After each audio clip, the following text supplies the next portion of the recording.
AI is moving fast. So fast, it's hard to keep up. In fact, in ServiceNow's latest AI Maturity Index, scores dipped 20% from last year. But that's okay, because AI isn't a sprint, it's a marathon. You may be behind today, but tomorrow you could be a pace setter. Dive into ServiceNow's AI Maturity Index and see how you can innovate as fast as your ambitions. Visit servicenow.com/AI maturity.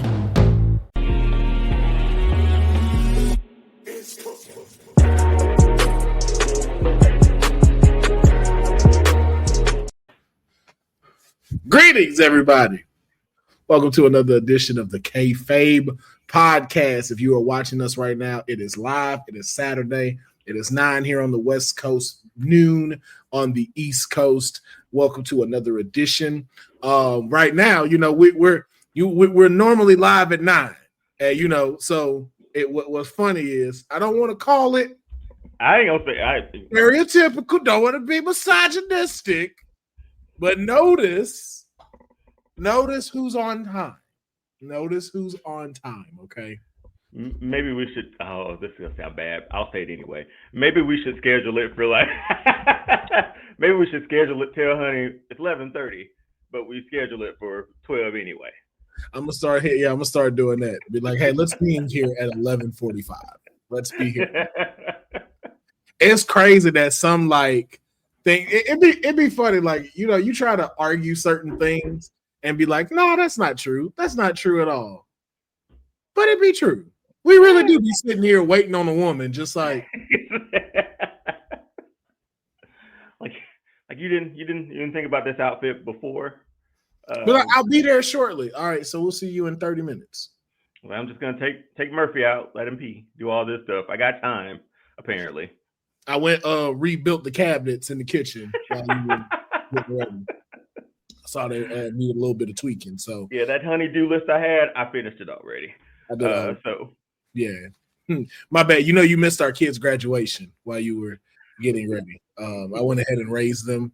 I think I did a good job. I'm sure they cannot wait to see you again. Meet you again. Yeah. It's been, because you said you'd be here shortly. Yeah. Oh man, that's wild. It is so wild. It's just so wild that it's very true. Has it ever been a point in time with your significant other where she's waiting on you, where it's like, I'm taking longer? I'll admit there have been a handful of times, but I iron my clothes. I start late. I feel like on those situations, I don't start early enough to get ready. But more than likely, I'm probably sitting around waiting for a little bit. Take Murphy out, let him do his business, give him a treat, play with him for a while before I leave. And Will, I gotta show you this. This is the greatest thing I own right now. That is fire. That is fire. That is fire. It's so good, man. Yo, it's so good. Yo, when the little one get here, y'all all need to take a portrait dressed like that. They're just looking this way, just. Yeah, the fact that he's looking off into the y'all all got to do that. Y'all need that family portrait like that. That is. Oh man, this is the best gift I've gotten in a long time. That was good. Now I gotta ask, because we around the same age. Do you remember the saying of after 10 minutes you're officially late? Did they have that for you? In school, right? In college, if the professor's 10 minutes late, y'all can leave. Yeah. My wife had never heard about that. Really? Not a thing apparently at Oklahoma State. Wow. I always say 10 minutes, we would count down the clock. 10 minutes? All right, then. That's that grace period for everything. And that's where I learned it was college. I was like, the professor's not here? All right, let's bounce. Everybody packed up their laptops and rolled. Yeah, it was 10 minutes for school. And then it was 15 for work wise. Yeah. We got a meeting, and I'm saying hey, we got a meeting at 9:00. Hey, you ain't heard from me. I ain't got on the phone, nothing yet. You got 15 minutes. After 15 minutes, the meeting is over. I'm going home. As soon as the class started 9:00, that clock starts ticking. Start ticking. You got if we had a class at 9:00, bro, you got 2 minutes. 2 minutes, and I'm gone. I had one professor for my sports management class. She was pretty young, but she would always like go out to like the bar on Thursday nights. And we had classes at like 8 Friday morning, and it was like 9:00 was my first class on Fridays. Because I was a proponent of like, I am not going to school any classes after 3. And if I can knock them out at noon, I'm good. But I would lay in bed until about 8:50 because I know an email is going to come saying like, hey, class is canceled on Friday. I don't think I went to, but like 3 probably Friday classes with her. Because we'd always see her out on Thursday nights too. So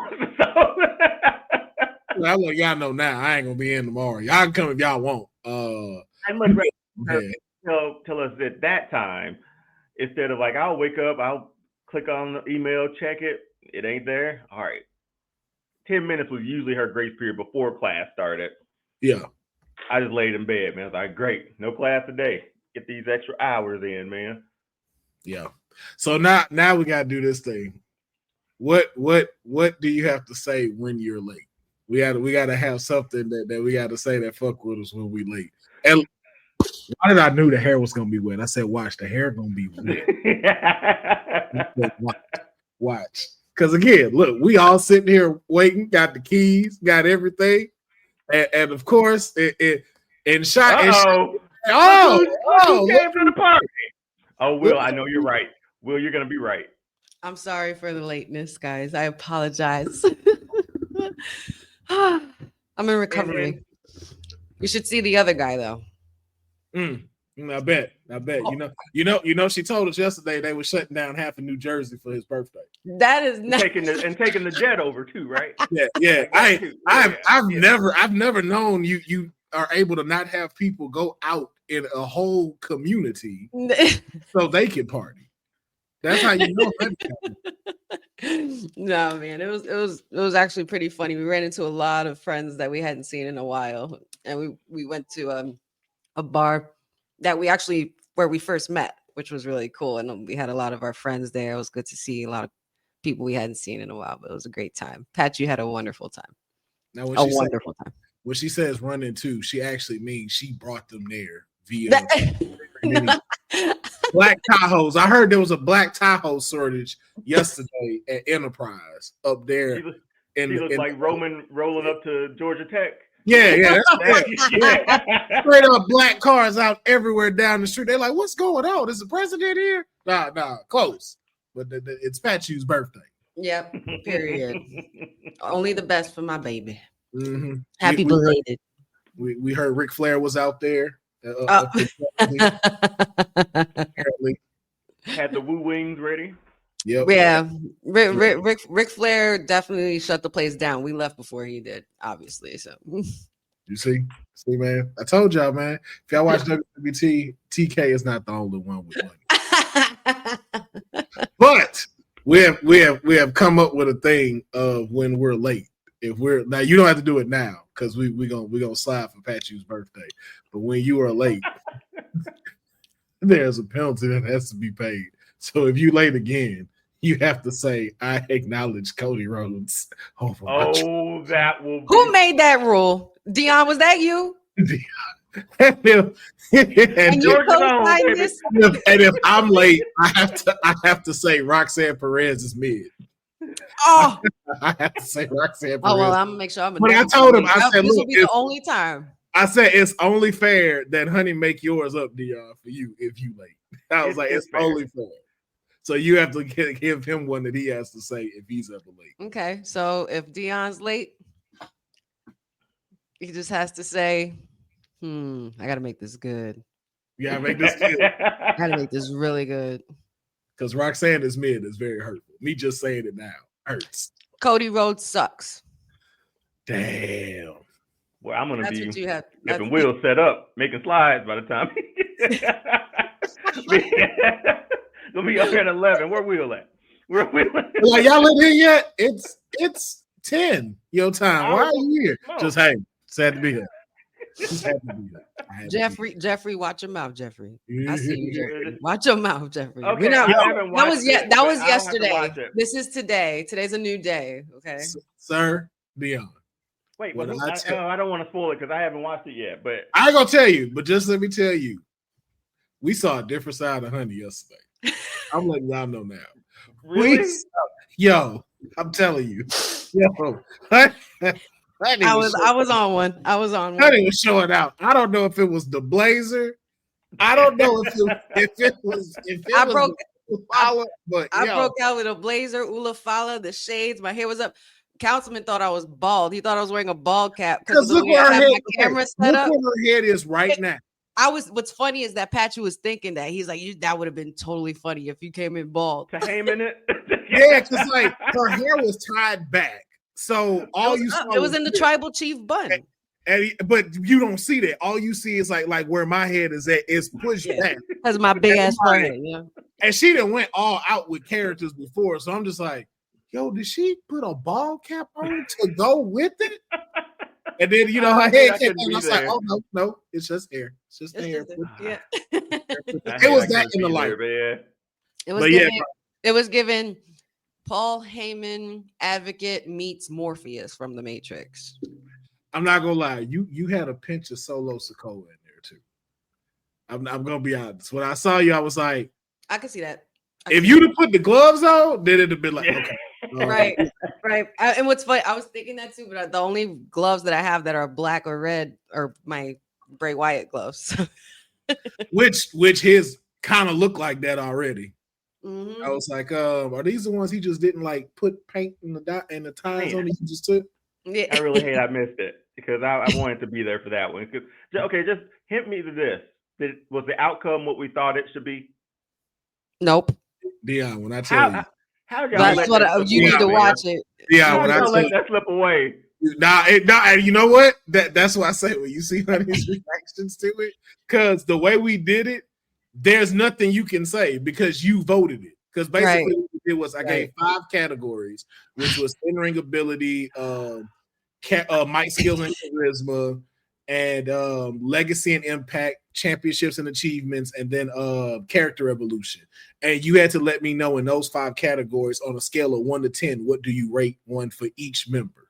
Mm-hmm. So in that way, once it's added up, there's nothing that can be said of like, oh, we voted and made this happen. That don't count because again, you're gonna be biased on that. This one you can still be a little biased, but you gotta be gonna add up. Let's be real. Like we're like, you know what I mean? Like there was times where I'm sure a lot of people thought I was gonna go one way with certain things, but I was like, no, because it like look at it. You could see the evolution. Like you saw the side-by-side picture of Dean and John. It's like night and day, so but you had to also make sense. And common sense ain't so common with some others, but I mean, were there slides of all of Seth Rollins' evolution? Like I just did 2 from the beginning with the, like I said, where they're like somebody busting with a peroxide bottle to him dressing out of Becky Lynch's closet. I had those peroxide bottle. It was a great time. You definitely should check it out. But I went off. There's nothing more hurtful than that 1 point, bro. It's like Game 7. It's like when you got to pass a test or pass the the SATs or whatever, and you had to get a certain score, and you literally got 1 under the score that it would allow you to pass. Like that. Nothing more. Game 7 type debate, bro. That's all I'm gonna say. It was. I would say it definitely rivals our horsewoman debate for sure. Oh yeah. Nah, it's up there with that one. It is up there with I went off on Jeff. I went off on Courtney. She really did. Because of Courtney, that's what did it though. But also too though, if I'm gonna be honest, Courtney low key saved the other one because of that. That's why it got to the points it was. Her and her half points, 8.5. She's halving point. She was doing half. I'm gonna give it an 8.5. Like, I didn't even say you could do that. Like it's supposed to be solid numbers, but she had said it already. So I'm just like, okay. She was like, well, you said 1 to 10. Yeah, and I was like, I didn't specify, and I was like, all right, he's loopholing it. But honestly, it was Mayer's fault in that particular one, because I think there was one where he gave a 0.5 in that particular Shield member, and that's what helped it go over. Otherwise, it would have been just a one solid point. That was it. Mayer came through in his bag too. He was in his Shield bag. I'm telling you, the whole gear. Watch. I tell you, bro, it is definitely a run back type of episode. I'm gonna watch that shit again. I'm definitely gonna have to watch it today. I'm so glad she put the clip up. I was like, yo, what I tell you, Honey was wild last night. Honey was wild. Yo, like when I say like, and I hate to make this comparison, but in no way is it again. Just imagine Trump at a debate and somebody say something, and he'll get 0 fucks. Yeah. Like, yeah, man. The word rigged might have came out of my mouth too. And everything. I was like, that's a very tough line. Hey, listen. Everybody said it in the chat. You guys want battle rap Honey 2025? I'll give it to you. Yo, and I'll tell you that it was not held back. The expression she made when she cocked back and laughed, I was like, yo, Honey owned it. Honey is fucking owned it. I had to put myself on mute. That's just how fucking funny that shit was. Because you can hear it's like, bullshit.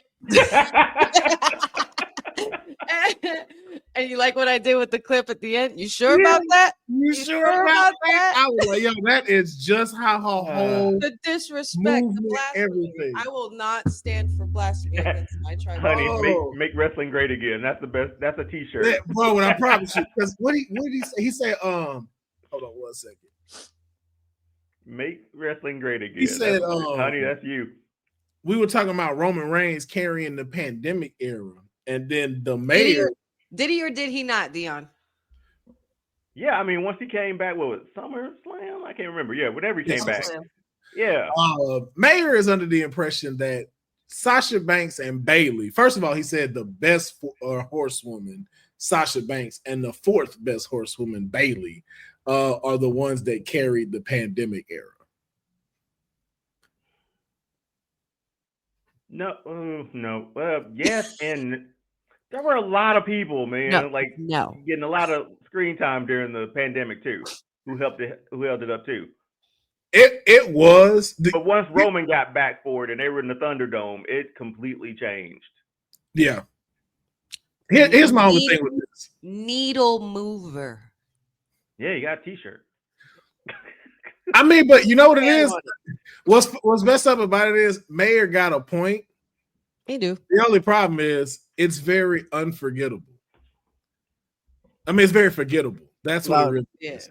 Because it was like, yo, like you had forgot at one point. I'm like, yo, didn't they have like all the belts during the pandemic? Because they didn't have nobody to fight at one point. And I was like, yo, this is kind of like, this is happening because y'all the only ones that can come here. Oh, that's it. And that was another thing. Yes, Jeffrey, thank you for reminding me. I'm remembering all this now. Mayer was breaking out biblical quotes from the Bible, and I was like, "Oh my goodness! Hold up!" This man was ready. This man was ready and prepared. And this is just me because of the stick to the details I am. Watch it, yo. So we had them timed for each one, so that way we didn't go too long. And the professor was keeping score. And so he told them when it hit 15 seconds to wrap up. When I tell you that became the hit of the show, because watching all of them try to finish this shit in 15 seconds. Hey, I promise you, that shit was kicking Honey's ass. Let me start off real strong. Then she hear 15 As soon as you hear 15 seconds, you're like, shit. And I know because you can tell in her face, she had way more points that she wanted to give out. And so she's like, I got to act 1. Now I got to skip all of act 2 and wrap up act 3. It wasn't right. But I think the funniest part was his professor clocking himself, like where he would catch himself and he'd be like, 15 seconds, Gerard, and proceed. Keep going. He was on it. He was on That's it. a pro right there, though, man. Shout out to That's Professor. pro. Shout outs to him for that nomination for best commentator in Oh, yeah. Georgia. That's amazing. Yes, I hope he get it because I saw the other. Me too. Me too. Okay. They cool. They ain't NXT bonafide. But all right, we 20 minutes in. Let's go ahead and get it started off with some trending news. And the first thing I want to talk about is my client, the greatest women's champion right now. I guess we got to just say the best in the world right now. Since she's not champion no more, best in the world, Roxanne Perez, because it definitely ain't CM Punk. We talked about it. We speculated it. Shane's not here no more. Shane not here. So he can't have that no more. He can't have He's got the cup. He's got the best in the world cup. But the best of the world at what? Falling off stuff? Yes. I don't know. Yes. I'll say the best at I think honestly that whole thing was a ploy for Vince to stick it to Punk. Obviously. Well, no, that was Shane's idea to stick it to what happened with Vince. So that was his idea. Yeah, that was his idea to do that. Well, yeah. So we talked about it, and on last night's SmackDown, Roxanne definitely made an appearance during Bayley's championship match against my other client, Tiffany Stratton. I would have liked to have seen more, but I'm not mad at how it ended because I think Tiffany did need a clean win to show her as a dominant champion, and she did retain her title. I do have to ask before we do talk about this, who has the better moonsault, her or Jacob?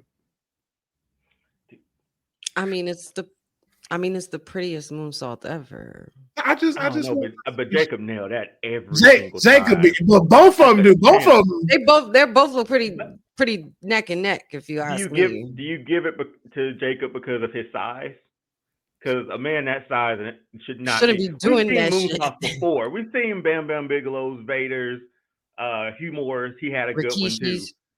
Maybe not a moonsault, but yeah. Yeah, but like moonsault, that's probably one of the best big man moonsaults I've ever seen.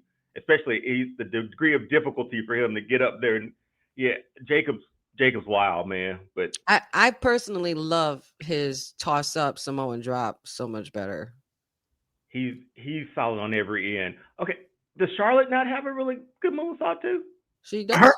Hers does. She do, but it's all about the setup. So it's like she has to yeah. Deliver. And it is fantastic. But the way theirs is, it's so much risk to it. Yeah, and it's like, and it's intentional. It's intentional. Yeah, because anything can go wrong in these three. But I hold my breath every single time either one of them do it. Exactly. Yeah. But somehow, Tiffy's precision. She never misses the mark. Jacob, a couple of times you see it, but you bypass it just because of his size. It looks so vicious still, though, man. It looks like a vicious moonsault. It do. I will say Jacob's looks more like a finisher's than Tiffy's, because I was watching it last night, and when I saw her Alabama slam Bayley and then the prettiest moonsault to end it, I was like, that was the first time I had a question of like, Tiffy may need another finisher outside the moonsault, because I felt like Bayley could have kicked out of that. Yeah. But the precision of it, though, because she was in the middle of the ring and hit that. And she don't even be like looking when she do it. That'd be the crazy part. Right. Like I wonder what like goes through her head like before she does it. She's like, all right, here we go. But like, I think honestly to date, because we've now seen Tiffany do a lot of moonsaults, and I know we're going a little off topic, but I would say that her moonsault, her best moonsault that I've seen her do was when she won the championship, because she meant the hell out of that. It was like seeing Damian Priest south of heaven the shit out of Drew McIntyre at Mania, because he meant that shit and he knew he was about to have his moment. So it's like I would say Tiffy, honestly. Yeah, I would. Yeah. Boza. So, and I'm glad this helped get us back on track. So here's the thing with this. yes, Roxy may not have no full reason to be there, but like I told y'all before when we talked about it, with the championship gone, the move up has to make sense. And I still say right now, Roxanne still has a little bit more work to do in NXT and to get those eyes over there. Mm-hmm. So this was the perfect transition to be able to have Bayley go there. Because if you think about it, like, we haven't seen her have these monumental moments with people that's a little bit like that, that's on the main roster. We've gotten to see her take on like a Jordan Grace. We've gotten to see her take on most of the NXT roster and the new people that come. But as far as like the older, we only had the boat. And we know how that went with the boat. Moving on. What we figured out, though, is that Roxy has challenged Bayley to the fight of her life that we found on social media. Appreciate that, Boza, for letting us know. And it's supposed to be happening Tuesday. Now, I don't know if it's the official match yet or anything, but it's supposed to be an inter-promotional match of Roxanne Perez versus Bayley. Now, with these two, I want to ask the both of you. She said backstage she's inviting her back to NXT. So obviously we're gearing up for a match. We're gearing up for a match.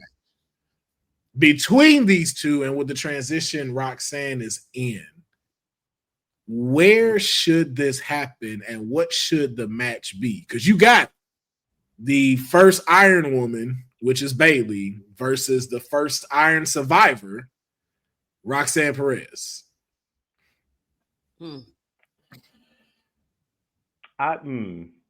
So, when's Saturday night main event? The 25th. 25th. I might. It's not too far away. It's enough time. All right, I wouldn't mind doing there. I think it puts eyeballs on Roxanne too, especially sort of leading her into making that main roster jump and maybe getting to that main roster. Puts more eyeballs on her there. But I'm talking myself out of it because I'm saying she could go back to NXT and bring those eyeballs back to NXT too. What type of match? Man, I think a straight up wrestling match is good for this one, man. I think it reminds me, this is what Izzy and Bayley should be, 10 years, like 5 years from now? Remember Izzy, the super fan? I'm hoping that there's a storyline there because they've showed like the older pictures of Roxanne with Bayley and like as a fan growing up. So yeah, I mean, Saturday, I'll put that Saturday main event. I won't mind it there. Okay. Because I mean, they won't have a world title match then, I don't think so. Yeah, let's put them on the card. Okay. Honey, your thoughts? I think since they only gave us a little appetizer, I like to call those appetizers, for Bayley and Roxanne, which it means from what that shows to me as a viewer that they're just getting started to cook this up. And I think that they could pretty much stretch this out for some time. I wouldn't be surprised if obviously both of these women I think are going to be entrants in the Rumble for sure. Yeah. And I think they could meet there. There'll be a situation where there's a cat fight between them. Somebody knocks somebody out. And shortly after Rumble, you have Vengeance Day in NXT, which is the next pay-per-view for them. So I think that would be a little bit more ideal if you want to like have people, if you want to bring in Roxy to the fold and you want people to, to be able to see her on the main card and on the main roster week after week. You kind of want to see an encounter on the mic between those two because Roxy on the mic and Bayley on the mic is not it's not a bad thing. I think, I think more so towards Vengeance Day with a little bit of a cat fight in the Rumble. It stretches the story out, right? Or the rivalry out. Yeah. And if anything, maybe they could have like a 1 hour Iron Woman match or something like that, or like a half hour, whatever it is that they do now. But this is a strong rivalry that's building between these two. And both of them have kind of similar backgrounds as well. I'm cooking this all the way to Stand and Deliver. Oh, really? Bayley had No Bailey at Mania? Bailey at standing. I think Bailey will do double duty. We saw that. I think Bailey will do double duty, to be honest with you. But right now, like, if she still remains on SmackDown, there is no reason for her to be in the title picture. Like, you had your WrestleMania moment last year. You gained the title. Like, I guarantee you'll be on the card, but I know it'll be for something else that's outside of the championship because someone else does need to be there for Tiffy time. Yeah. For these two, it makes the most sense because Bailey is the one everybody was kind of looking to be like, hey, we think you can be that next one, even when with the ponytail, with everything. That's why you had these matches with Sasha Banks. That's why you had these matches with Charlotte Flair. You are one of the favorites of NXT, and so is Roxanne. Like, even in this heel point, Roxanne is still going to be one of the most favorable NXT stars to come out of there. And so you can push this all the way to there. I agree with Honey I think Roxanne will cost Bailey her spot at the Rumble. I think she's the one that's going to throw her out. That's going to cook up a match between them at Vengeance Day that, again, Cora Jade can interfere in, and it leads to more because then you only have Elimination Chamber, and then now you can maybe you got going towards Stand and Deliver. So we got contract signings. We have Bailey coming back for a couple of appearances there. Roxanne coming for a couple of appearances SmackDown. And it doesn't always just have to be fully focused on them. Like, we can have a week where Roxanne takes on, like, is in a tag match with Cora Jade against somebody else. Same thing with Bailey. But I think you can stretch this all the way to Stand and Deliver, where you do have another Iron Woman Survivors match. I mean, another Iron Woman's match, because I don't think we've had one since Bailey and Sasha Banks. Yeah. So if you're gonna pull that back out, it's like, Stand and Deliver needs to be the place where you can pull that back out. Because especially if you move into if they're keeping the same pace of having 5 matches for Stand and Deliver, you have more than enough time to be able to do that. And it's PLE, so we don't have to worry about it going off on the CW. We don't have to worry about it being cut short. I think this is what they will keep the two of them doing till Stand and Deliver, and where Roxanne can make that transition up. But I think she still has eyes that she can pull over to NXT, and she needs her main roster match to check off before she leaves NXT. And then Becky. Oh, and I forgot. We still got our rematch with her and Julia, where Bailey can also come and interfere. Ruin her opportunity. Yeah. It's just gonna be a lot of back and forth. Mm-hmm. And that might be, and honestly, that may be the match we get at Vengeance, is Roxanne versus Julia. Because remember, Julia has even hinted at, like, I still got to see her one more time. Right, because she ain't so I can see it at Vengeance Day. I can see Bailey come and interfere because you messed me up at the Royal Rumble. We get through March, and then we there in April. Man. And it keeps Roxanne busy. It keeps her busy. We don't have to find a story for her. And bringing Bailey over to NXT every now and then, too, helps that out every Tuesday night, too. Exactly. Coming home, And that's what I feel like Bailey's gonna do. Bailey's gonna make that run between brands like she's doing, so she can find something at Mania. Because I think she may get a match with somebody from Raw at Mania. I'll say this, Bozo. Yeah, I think after Stand and Deliver is where we need. Yeah, I think after Stand and Deliver is when we see her do the official move up and go to SmackDown. Which makes sense. I think that's a good way for her to end her story outside of just leaving with transitioning to the new champion for this next chapter. Mm-hmm. I agree. We shall see, but I'm glad to see that. Glad to see, both my clients was out there shining yesterday. On beautiful. It's beautiful. Yeah, we've gone from Tuesday Night Rocks to Friday Night Rocks, and I'm here for Friday. I was hoping they get a little, just a little. Well, like, you know what? Yeah, I know that's too much heat for y'all on SmackDown. I know that's too much. That's too much. They gonna forget about Jacob and everybody. So we shall see. Just a little bit more SmackDown news. I just want to get y'all opinions on Solo Sikoa and their action. Solo Sikoa booed out of the building and no longer being acknowledged as the Bloodline. They're no longer announcing them as the Bloodline anymore. It seems like Tama Tonga and Jacob have kind of just started to do their own thing. Now, honey, as our resident watch along on SmackDown over at WWT, I have to ask. We talked about this Bloodline story being over, but we've also talked about a lot of times of when is Jacob just going to take the reins? Mm-hmm. Have we reached that point, or do you see a new chapter of the Jacob Fatu story and the Bloodline? Like he said, he's just getting started, and I kind of been waiting for this moment. I kind of do want Jacob to go rogue or take the reins from Solo Sikoa if he's relieved of his duties. I mean, apparently being booed out of the building.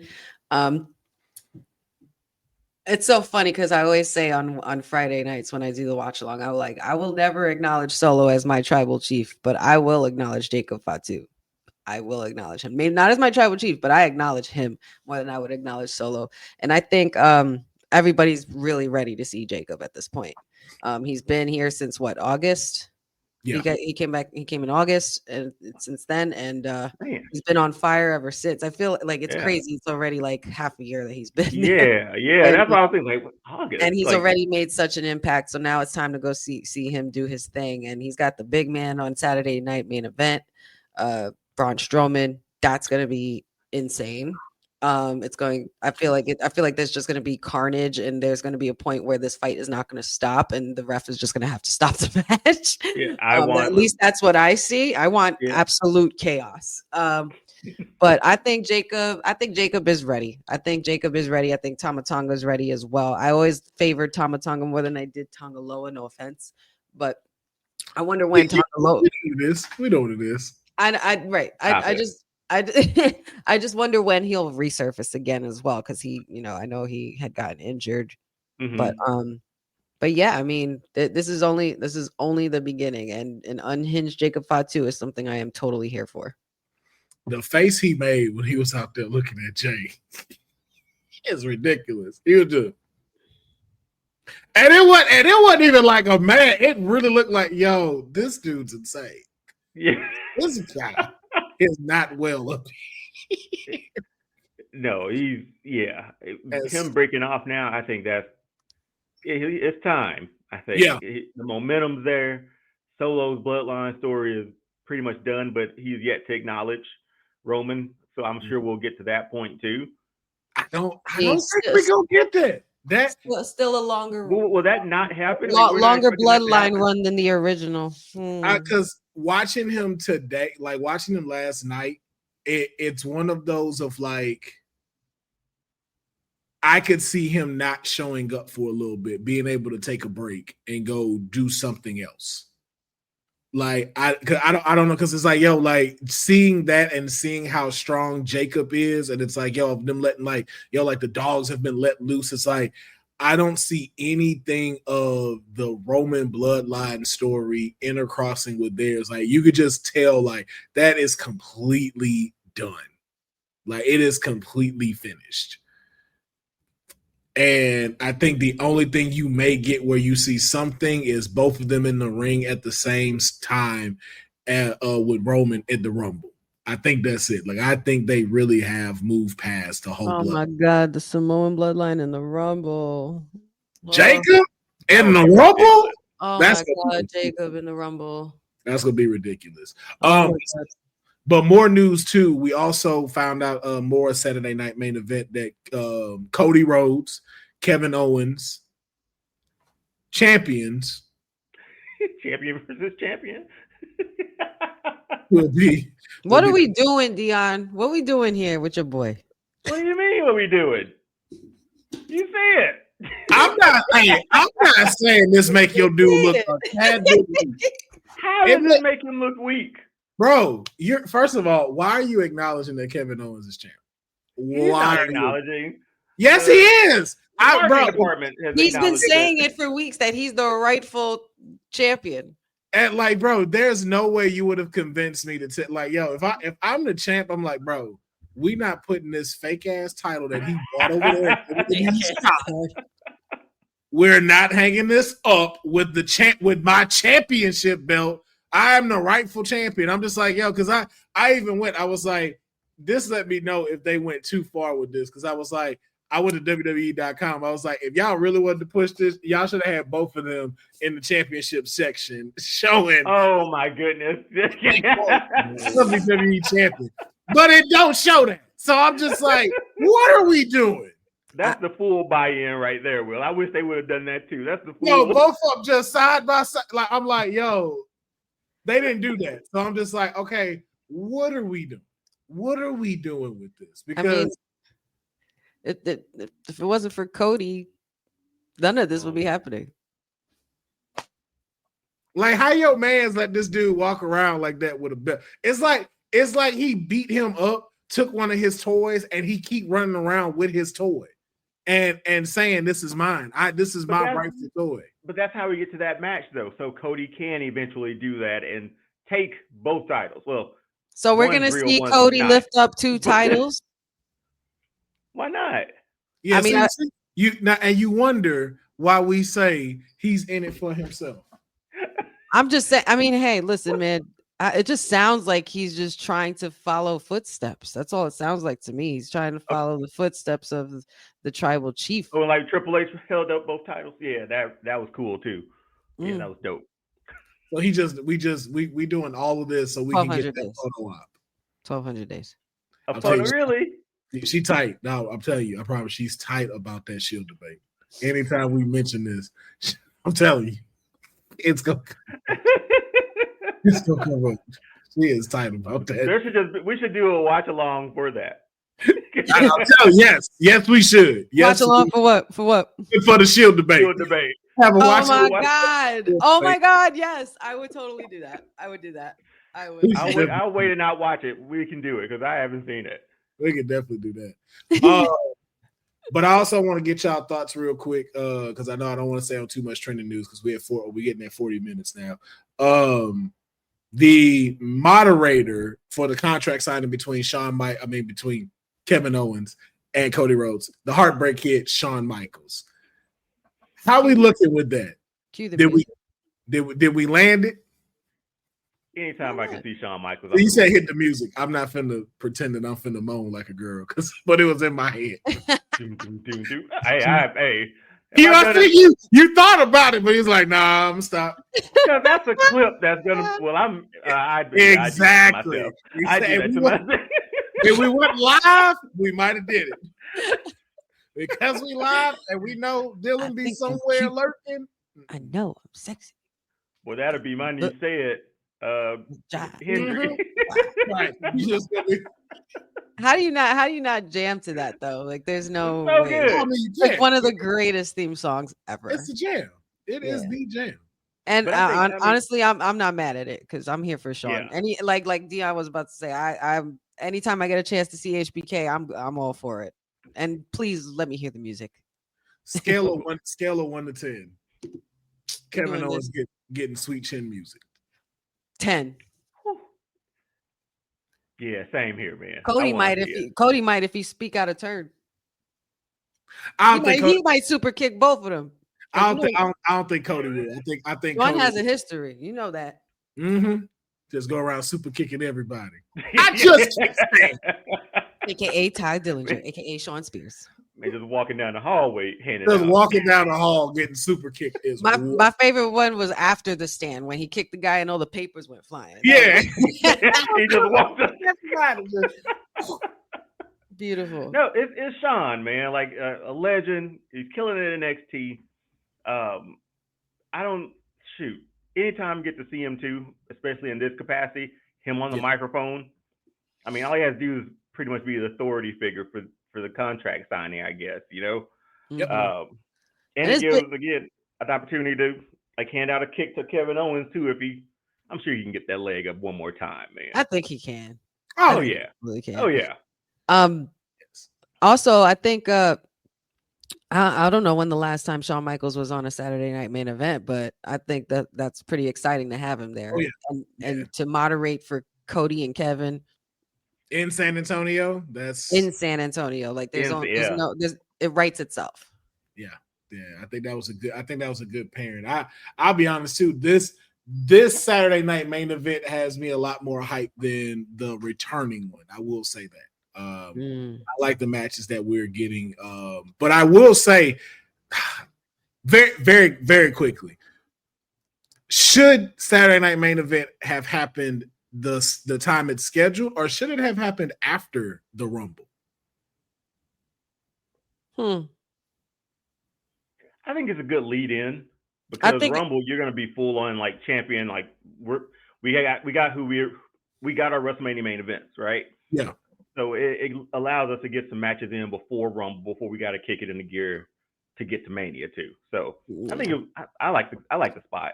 I think it was their way of like testing the waters just to make sure that they could get some attraction to it, and being that the nostalgia factor works because there was a lot of old school fans who see that Saturday Night Main Event is returning, and because they saw it was a success in ratings, viewership, attendance, what have you, they were just like, all right, let's make this a thing. It's once a month.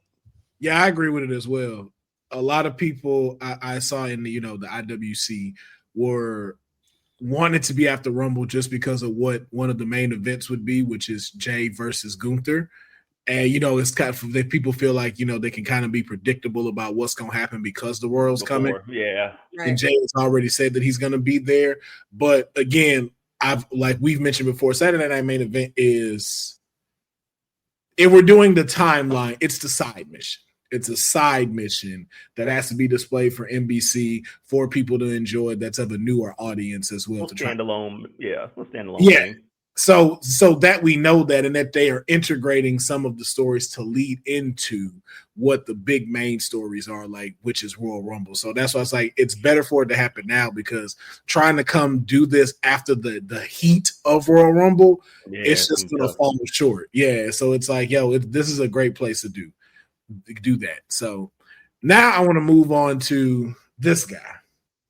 The title of our episode, Rumble Punk Rumble. We are getting closer and closer to February 1st, which will probably be here in 2 days because of how fast life is going. I want to ask this question. We have a lot circling around CM Punk.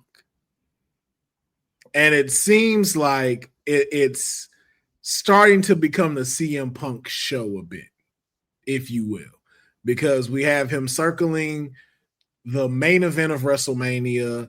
We also have him circling being the Royal Rumble winner. But there's a lot of obstacles for CM Punk to get on. You have Seth Rollins looking at you. You have Drew McIntyre. You have Roman Reigns. You have the bloodline, the Temu bloodline, even the Temu bloodline. So I want to know from y'all, given where CM Punk's current status in WWE, from age, from what we've seen in the past year, has Punk bit off more than he can chew? And with all of this going on, does he make it to WrestleMania? And let me just paint the picture of it, like what he wants: win the Rumble, main event WrestleMania. Mm-hmm. But from the toll on his body, from all of these obstacles of opponents that also have a valid reason to be in the main event spotlight, does Punk have what it takes to overcome all of that and get to the final goal of what he's trying to get to, of main event in WrestleMania? Or has he taken on a little too much? No, I don't think he has. That he hasn't taken on too much? No, I don't think he has. And the only reason why I think so is because why would you have to worry about so many obstacles when you got a favor someone owes you? Skip the line. I feel like that favor moment is something that they told us about, and they're going to do everything they can to make us forget about it. And they're going to remind us of it in the coming months. We're like, oh shit. So I think that favor is going to come in handy for Punk, and he won't have much to worry about because it will be handled. So in asking that, Deonne, I do want you to answer the initial question, but with that, because of having that, are we still putting a little too much on CM Punk because you have that golden ticket? And should there be another focus of someone from the Rumble? Because as of right now, like CM Punk's Rumble entrance is overshadowing everyone right now, if I'm just being honest. Even John Cena. Yeah. On his last return, Punk going into the Rumble is over on Cena because now it's like, oh, well, we want to see Punk and Cena in the same ring with each other. But we're more focused on the Punk part than we are Cena. Right. And with having that golden ticket as well, I'm just like, are we doing the right thing of making him the focus of this road to WrestleMania? Rumble season, WrestleMania season. I don't know. For the first question, I don't think it's too much. Okay. I will admit, like he looked like in the best shape I think I've ever seen CM Punk too.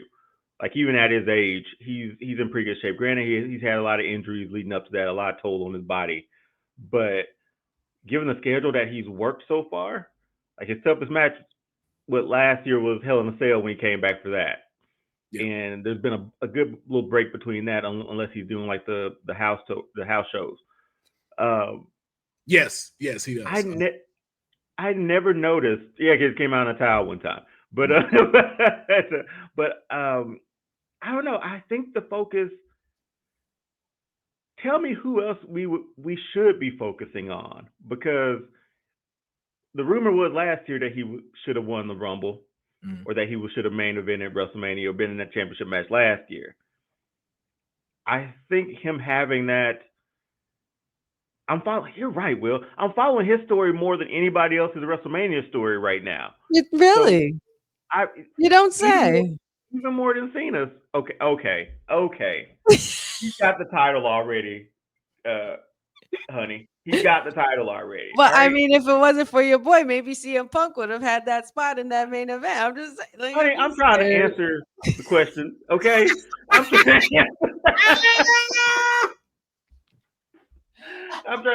Whatever I was saying. Yeah, CM Punk. Yeah.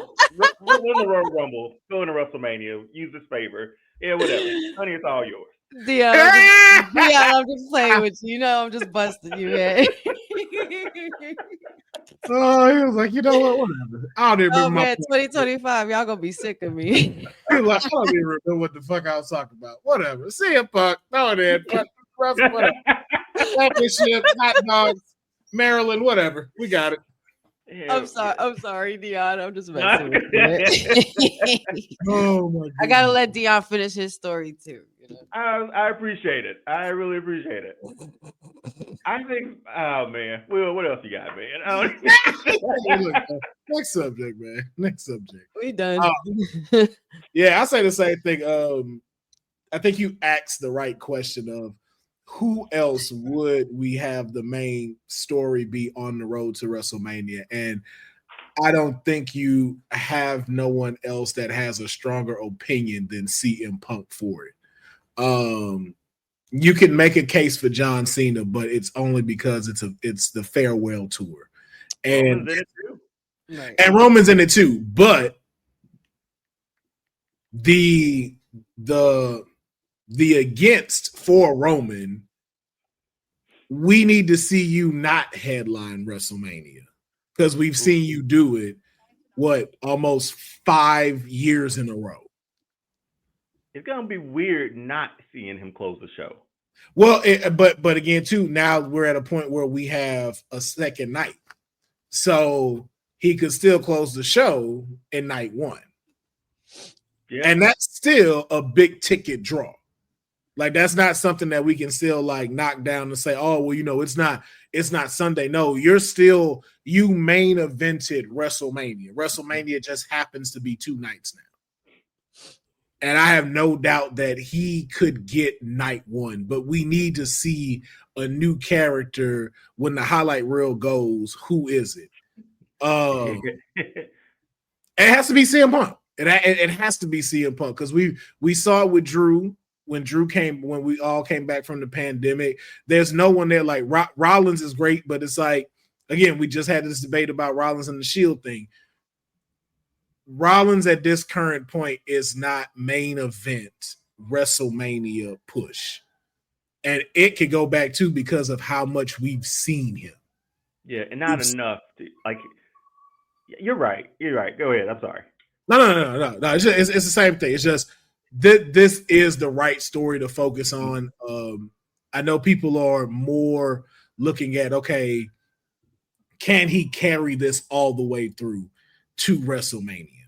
And I believe so, yes, just to another point that you said, Deonne, of the fact that we don't see him as much wrestling all the time. We see him in appearances. We see him not so much from the physical side of it, which I think you can still work all the way up to Mania. Like, we don't necessarily have to see CM Punk in matches all the time. Like, we have the Elimination Chamber coming up. I don't necessarily need to see CM Punk in the Elimination Chamber. And if he wins the Rumble, he doesn't have to be in that. So. Exactly. I don't need, an appearance of you on the mic. That's fine. Maybe a couple of matches on Monday Night Raw as we get towards WrestleMania. Sure. I think he's found the perfect cushion up there, and I think they're being smart with it because of that, because of being prone to injuries now, of just being a little bit older. I think he's found it in the right stride. And I think he's picked the right people to beef with that can carry that on for him. So I know a lot of people are just thinking that, he may drop the ball going to WrestleMania. It may not have the same impact as we're thinking, because one thing that was mentioned was that I saw in the IWC was Punk will draw in the wrestling fan. That's what I was going to ask. Is he a draw for Mania? And that was the $1 million question that came up as to why I even asked this question. Can Punk draw in the rest of the world? This year, since he's been back in WWE, seeing this man on the sideline in a suit for a football game, CM Punk is low-key gone mainstream. Or he's become the company man. You know what I mean? Like, he feels that way. Does he put butts in seats like a Roman would? Would he put butts in seats like Cena? Because again, who are we talking about? CM Punk still? Cena has the trump card. This is last Mania. The IWC is wondering, CM Punk main event WrestleMania. We know he can bring in the wrestling fan, but can he bring in the non-wrestling fan or the casual wrestling fan to fill in seats as the main event? Because you see Rock and Roman, you just want to go just to be there. Right. I could see that for CM Punk. I don't see why not. See that, but that's also the thing too, Will. Like, WrestleMania tickets are damn near sold out already, right? Like, without a main event card even being made. Yeah. But it's just like that initial promotion or that initial stuff that you have to do leading up to it. Can Punk sort of carry that? Can he do a late night show like Cody and Roman? And will people care about it? Like, and that's what we haven't seen him do. That's the big part that I was questioning when this question came up. I have not seen Punk do that. I've seen Punk be a man of the people. That's great. The voiceless, the voiceless. Yep. I've seen you be a okay wrestler in the ring. It's okay. It's not great, but it's not bad. And I'm not going to call it mid either. It does what it needs to do. Personality through the roof. But can you sell to brands? We have not seen that. The only time we saw that was when you were selling the ice cream bars for WWE. Outside of that, can you go on these shows? Can you go to these events? Can you draw in that ticket sale? And if not, who are you going to pit against him to be able to do that? Yeah. I think the opponent's going to make all the difference. It is. The opponent is really going to make all the difference, because this is a guy that is, like we said, he's for the people, but you're not a company man. He's kind of been one since he's been back, though. Yeah, but as far as because again, it's still that you're still somewhat on that road to redemption of mending bridges, and so you're more of a company man because of the industry itself. It's like, hey, I see where we are now. We're in a better place. This is why I'm now playing ball because of who's all here, who's coming up. Y'all have and who's not here. Yeah, and who's not here anymore. So this is why I don't mind being the commentary, doing these things. But it's like, again, we have not seen him draw in as far as outside of that. So it's interesting. Let me ask you a question. WrestleMania poster, CM Punk's on one side. Who's on the other side? That you're like, this is main event WrestleMania championship match worthy. It has to be Cody. It has to be Cody. I'm going a little bigger. Who? No offense to Cody. I don't mean that. I was not meaning that in a shady way. But Dwayne. There was a lot of people in the IWC noticing that Dwayne is in the package for WrestleMania 41. Regardless of what's been said about him not being able to have plans for it or have them having plans for him, I think it's all a swerve. Well, here's the thing that they said that I don't think none of us ever brought up or caught. They said he couldn't do a match. That didn't mean he wouldn't show up. So I think you still get that. I think you still get the appearance. Match-wise, though, that's the thing in question, because especially with him still having to redo Moana shoots for the live action version and some other things, I can see why they don't want to risk him getting in the ring or him having the allotted time he needs to get himself physically ready. But I never thought of him not making an appearance there. And then especially with the fact that we may also get Stone Cold there. So at least the interaction between those two, I think we may see that spot happen. But even to that point, I want to say this in the best way, so honey don't turn into a rap battle, honey.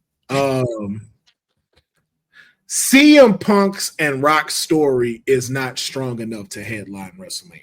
Probably not, unless you're one of unless you're one of us and you know the history between them two. That's the only thing I think that they would be able to capitalize on. And it goes back to my point, though. Wrestling fan, casual, but you trying to pull in these people from around the world to come fly in to come watch this? Did Triple H pull like the two AEW guys main event last night of WrestleMania? Well, the reason why I think it works is because of what I just mentioned with being able to promote it. Cody can do that and have Punk remain who he is, to where we don't need him to go do all of that stuff. He can stick to speaking to the crowd on Raw, going to speak to the crowd on SmackDown. He can continue to be who he is, have great promo segments with him in the show. But outside of the show, promoting everything, you have to have Cody to be able to do that. Good with the babyface versus babyface? Yeah, and I think a babyface versus babyface can be there because of so much history that is there between the two of them. That's why it would work as far as being able to sell that. That's right. I forgot that they have yet to fight each other one-on-one. The only time they were necessarily one-on-one was when they were the last two in the Rumble. Yeah, and they just missed each other in AEW. Oh yeah, so, I think that they've always missed one another when the stuff came to it, and it's always been of who really you're the voice of the voices, and this is the face. The face. Yeah, I was gonna say something else disrespectful, but I think Cody cut a promo like that too to Punk too, like saying he did that, like he. I already did that. Oh yeah. Okay. So that's why it's there, because everything even Seth has said Cody can use. It's like, hey man, I went to the show. I've been to the show. Yeah. And I think it works with that very well. But then also too, you start to get what people may be asking for, which is heel Cody, because that can be the balance within this, and we're going to Homelander Cody we're going to talk about that because of that is one of our topics with in another segment that we're going to talk about in the show. But I do want to move into the next topic as well. So we'll see exactly what happens. But I think if there's anybody that can be able to push it as a main event, it would have to be Cody versus CM Punk for the title. Mm-hmm. That's the only way that It'd be a fun bill. Who's finishing that story, Deonne? You got a spoiler for us? It'll end the same way it ended last year. I'm gonna be honest. I don't think Punk would win either. If I'm just being, it's like you got your main event. You next to win though. I'm still trying to think of who could take this title off of Cody. It's crazy. It's that's a whole. I mean, but that's a whole nother discussion. Yeah, like we could sit here and go through the whole roster and try to figure out who would be the person to take out Cody for the title. But I know who it would have to be. I already know who it would have to be to take him out for it, and it would have to be Randy. Randy is the only one that can take the title off of him because Randy is the only other one where it would make sense for someone to take it off of him, like a Kevin Owens, like a Sami Zayn, or even like a Gunther. Because again, like we've made him, like I'll use Homelander Cody as an example, but you've now made him close to Roman, like again. Yeah. To this unbeatable type of person. So you need someone where you don't see it coming. You don't see the strike coming. And who better than an RKO out of nowhere? And somebody who's had the title before. And knows you. They got history. Yeah. So it would be fire for that. So I can see that happening. Now I want to talk about my other clients. Oy. The ruler. The ruler, the NXT champion. We talked about, with all of this now crossing over, Road to WrestleMania, Royal Rumble, we talked about briefly Obafemi needing to have that Kevin Owens route, going to these other shows and dominating.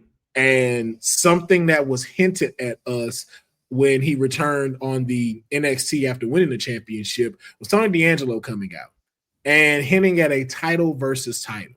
When I tell you I was so underwhelmed when that music hit, I was like, yes, we were. So we also talked about that. That may not be the greatest thing to do. But I want to throw another scenario at you. Uh-oh. Are you going where I think you're going with this? Shut up. Obafemi as the TNA. Not a TNA champion. So you see it Nick Nemeth versus Oba. Oh my God. Okay, this opens up a whole can of worms because he will be the second person to have 2 championships on NXT, but this will be from another promotion. That's never been done. And why I like this so much is because we can get what we asked for, honey. If Oba goes over, that's where we get Moose versus Oba. Who? Give it to me. That's what. Or even Joe Hendry versus Oba. Who? The crossover, like I don't know, man. Joe Hendry's he's so much bigger than Oba. Like that's gonna overshadow Oba. That's gonna be easy. Oh no. I thought that too. When I saw him on Monday Night Raw, Oba got some stake in this. And Oba's promos with Joe Hendry are going to be insane. I'm not saying he's as popular. I'm not going to say that. Right. Oba has a big case to be able to destroy Hendry on promos and in the ring. Oba's giving me Gunther vibes, where like how he kind of like talked down to Tony D, like the same way Gunther talked down to Jay, like, okay, I guess if you want to do this, then we can, like, but you're not going to win because the result is going to remain the same. Like, but before he said that, he came out when he was sitting there, he was like, everybody is always talking about, oh man, I didn't think I could do it. When he switched his voice, I was like, oh, Oba got it. Oba knows. There's sides of this man. There's sides of this man that we have yet to see, and he's going to show us, especially in 2025. You can see the charisma too. Yeah. Like, but they always talk about it. What is it? And Oba has whatever it is. And he's very, very eloquent, very well spoken. Yes. And, So and that's here why for it's it. like a Nick Nemeth or a Joe Hendry is gonna make that charisma be shown even more. But what were you about to say, Deonne? As TNA, granted, this partnership has worked out like perfectly for everybody involved. You know, it's getting eyeballs on people from TNA. It's been great. You gonna let another company win your title? That's always the sticking point. Well, here's the thing I said. The match could happen. Doesn't necessarily mean he has to win. But now I want to see this picture that you I got do up too. here. I want to see this. I want to see this as well. But That's what I wanna see. the reason why I like it is because it gives fresh face to TNA being somewhere in here. Because either way, this could technically happen on both sides. Because the same question could be, do you really want to see a TNA star become NXT champion? And we've said yes. We did not mind Joe Hendry. We didn't mind Joe Hendry. Yeah. We didn't mind that. So it's the same thing that could go over for Oba, and I think it works because it allows us to see what he can do on different stages. And it's a nice transition up because I would say like NXT audience is probably like maybe 1,000 or a couple of hundred less than what TNA would have as far as their booking goes. But this gives you a good chance to be on that next stage before going to the full roster to show what you can dominate on. And that's another thing even too I see with Roxanne going through Stand and Deliver, because I could also see her taking on Masha Slamovich for the TNA title and completely, not having to focus on Julia and still get it a cost from Bayley. Right. And the cool thing, I think the relationship between TNA and WWE or NXT has worked out so well that I don't question anything that they're really doing a lot. Because, I mean, Jordynne Grace, we knew about her, but like, about her now. Like, just she's. If you don't know, now you do. Exactly. So that felt like a very good, like, tester. Let's test the waters with this. Right. And then the Joe Hendry thing happened, and it was like, hey, maybe he'll win and maybe he won't. But now you have a deal in play where this relationship is there. You can go as crazy as you want now. And I think it still benefits both the company. Because NXT guys or wrestlers can go over to TNA, NXT, TNA to NXT. I think it's beneficial to all involved. But now, since you showed me this picture, this is what I want to see. I want it now. Yeah, and a good thing it's wild that we get Nick Nemeth back. Will they call him Dolph Ziggler if this happens? No, I think you could go by Nick Nemeth just because even too like what they've done with you allowing to keep your trademark when you go. I think that's an even better way for them to even give that. Like, so let's talk about it. Yeah, y'all know me as something else. This is who I go by now. Because even like Sean Spears was the perfect 10. I like the perfect 10, man. I did too. I just didn't like his finisher. I was like, if you had a better finisher.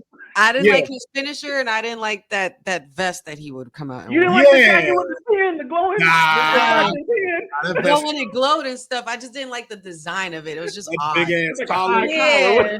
Like, what are we doing? Sun tanning? Like, what? I'm like, you trying to catch some signals from space? Hey, he was over then, man. He was over. I did see something online before I got on with you guys, though, according to Sports Illustrated, that Nick Nemeth has pitched for John Cena to make a pit stop at TNA for his retirement tour. And we get Nick Nemeth versus Cena for a title. We see, when was the last time we saw something like that? Dolph Ziggler and Cena in the same ring again, like later, like all these years later, in a different promotion while in partnership with WWE. Still, that's big business right there. This would be the time to do it. The time is now. Yeah, this would be the time to do it. See, but now that you say that, though, I wouldn't mind that with him and Joe Hendry at a TNA event. Well, I just want to see Joe Hendry and Cena in the same ring. That's going to happen regardless, and that should happen at the Rumble. Yeah, it would. I think he does. I think Cena needs to make a stop at NXT. I think he also needs to make a stop at TNA. I think it does happen in his farewell tour, and also too, it kind of gives him a little bit more to do between like the big PLEs. Yes. Mm-hmm. So yeah, we shall see. So I know we done jumped into our first hour. So, and speaking of John Cena, we've mentioned him. We've also mentioned CM Punk, and we have another segment that we have here on the Kayfabe Podcast called "Who's the Heel," and that is where we take some very incredible rivalries and we analyze to see exactly who was the heel in this rivalry. Now so for an example of the Randy Orton Triple H rivalries, we know Randy Orton was kicking people in the head, but also too, Triple H kind of deserved some of these things that was happening, even though he was the potential face of this rivalry. So we start to examine of who was the true heel in this rivalry. And of course, our first one has to be, because both of these are in the Rumble, CM Punk, John Cena, 2011. Now, if you remember, speaking of two champions, where it actually made sense that they were both champions.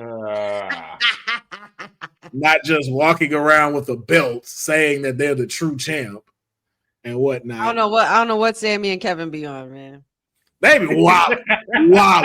I don't know what. Hey, look, we gotta ask TK. I don't know what it is about you Canadians that just. Oh my God, I wasn't even trying to go there. But y'all got some nerves. I thought y'all was supposed. I know y'all polite, but I didn't know y'all was delusional. The only one who's not is Chelsea Green. Really? Is she not? We wanted her to win this title. Yes, but delusional though. She definitely being. She's the rightful United States champion. She won that fair and square and in the tournament. Yes, red, white, and green. Okay. I love that she's feeding into it, though. I do too. I love it, but we can't deny. Like, ma'am, you are off the rails. Right? You are off the rails. She's good. Great. But I want to know from y'all though, who was the heel in this rivalry? Because you had Cena, who was kind of like the company man, not in a bad way, but just like, again, this man has the company on his back. He's been doing his thing. And, CM Punk was the man of the people. This is, right after the cuss of the pipe bomb, becoming this voice of the voiceless, sticking it to the man, trying to do what Stone Cold does, but watered down. But it was working.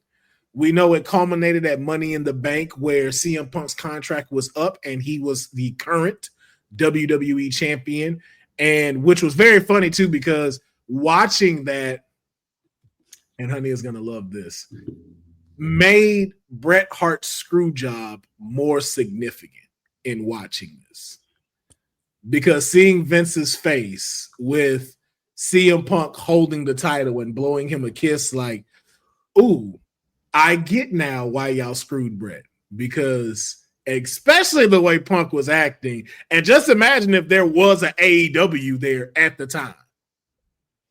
Remember, we didn't have a big promo, like WCW's gone. We only really got New Japan. So there was nowhere for that impact to happen like that, except with, the irony is Impact was alive at that time. But there was nowhere for that to happen. Mm-hmm.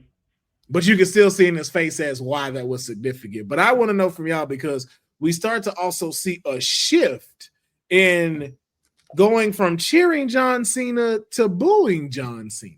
Yeah. So I want to know from y'all, who was the heel in this rivalry? Was it Punk or was it Cena? You want to go first, Deonne? Sure. I Stone Cold sober. The way you described it, Will, was Punk was the man of the people. Usually once you get the people on your side, that sort of turns you into the face for whatever you're going through, for every rivalry you're going into. He was anti-authority, which is something that we don't cheer authority, obviously. Cena was the company guy.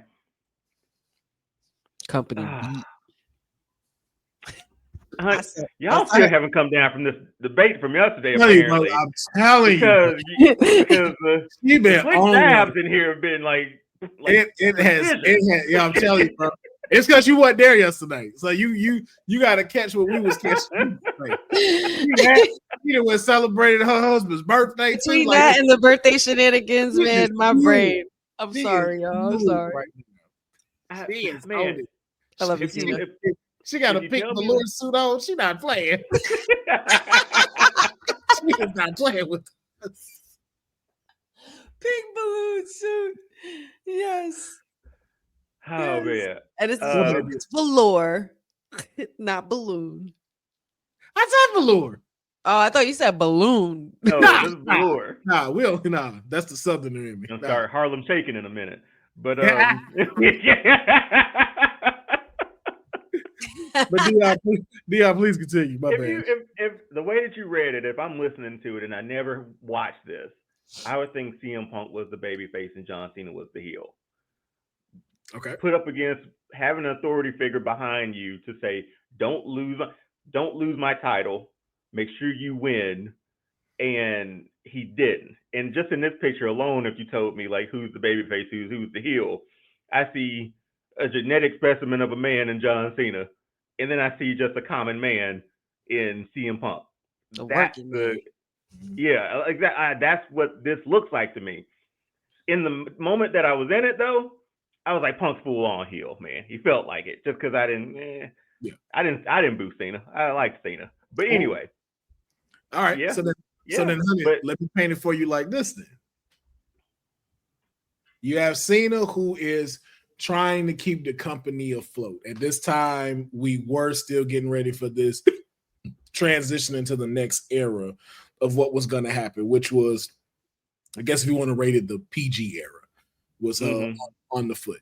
So you have this, and now you have a person in CM Punk who's shaking up the status quo, disrespecting management, but then also taking away a lot of time from others as far as wrestling goes, and then also putting a slap to everything that the company stands for, that is also still kind of trying to hold on to an audience that John has been trying to work very hard to be able to keep afloat along with the other superstars.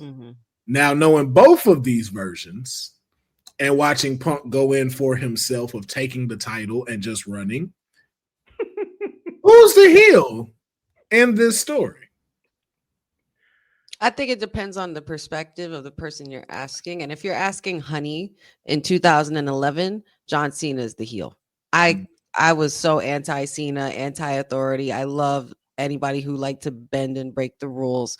CM Punk was kind of like what I felt like he could have and should have been if Vince and him would have at least developed a good relationship. They could have built him as the second coming of a Stone Cold Steve Austin, because he did create memorable moments in the ring. He had some decent rivalries. He's been a champion. He's had good promos. I wouldn't say that he's missed in anything at the time in 2011, because CM Punk at that time had a lot to say and his back was against the wall. And he didn't really have anybody really too much on his side. You know what I mean? Like he didn't have that, how do you say, that cushion of being a second or third generation superstar to be able to not get ahead, because I'm not saying that's what they did, but I'm just saying like certain kind of nepotism that comes with it if you have history with your family in the business. Like that's a given. But if you're asking me in 2025, Honey still feels the same way. Cena's the heel. Okay. I give you that. For myself, both 2011 and 2025, Punk was definitely the heel in this rivalry. One, just because CM Punk fucking sucks. Okay. Oh my God. I'm sorry. Like, you're a watered down. Outside, because I was like, I still think it's like, yo, you're riding the wave of a pipe bomb that was great for that moment. But I've seen this before. I've seen this with Stone Cold, and he did it better. And for myself, I think if it was more of how can I put this? You know what it is? Because during this time, it didn't feel like you were doing this for the people. It felt like you're doing this for you. You're being selfish and you're being arrogant. But the people wanted him as the champion, though. We did, but also too, what you were preaching didn't feel that way. You don't sound like you're preaching like you want equality, like you want change for all the superstars because of what's been going on. That's why you're sticking it to McMahon. That's why you're saying it the way that you're saying it. And I 100% agreed with that, because there were superstars back then where I'm like, yo, like they're really not getting the spotlight like they should. Mm-hmm. Yeah. But your actions didn't make it feel that way. It made it feel like I'm just in it for myself.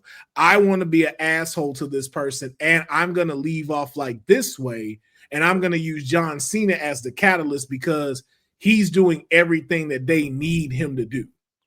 Because that's the thing, we always give that's why I say we've always given Cena this bad rap about like, oh, you've squashed people, you've done this, you've done that.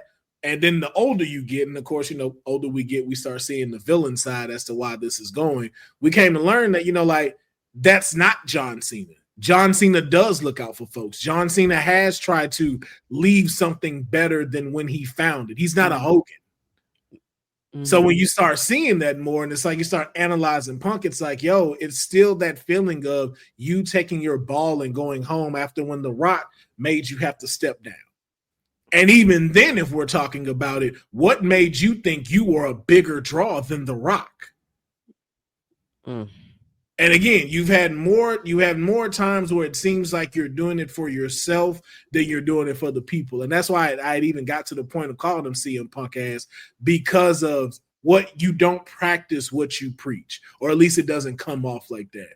So when I saw this, yes, it was dope to see you stick it to Vince McMahon. It was dope to see Vince McMahon get red, don't know what to say, don't know what to talk, but it still seemed like it was just for you. And then you trying to say that you're doing it for the people, I was just like, okay, I don't know. And it's just like, okay, you left with the championship. It's like, okay, cool. They got multiple duplicate belts. He did right.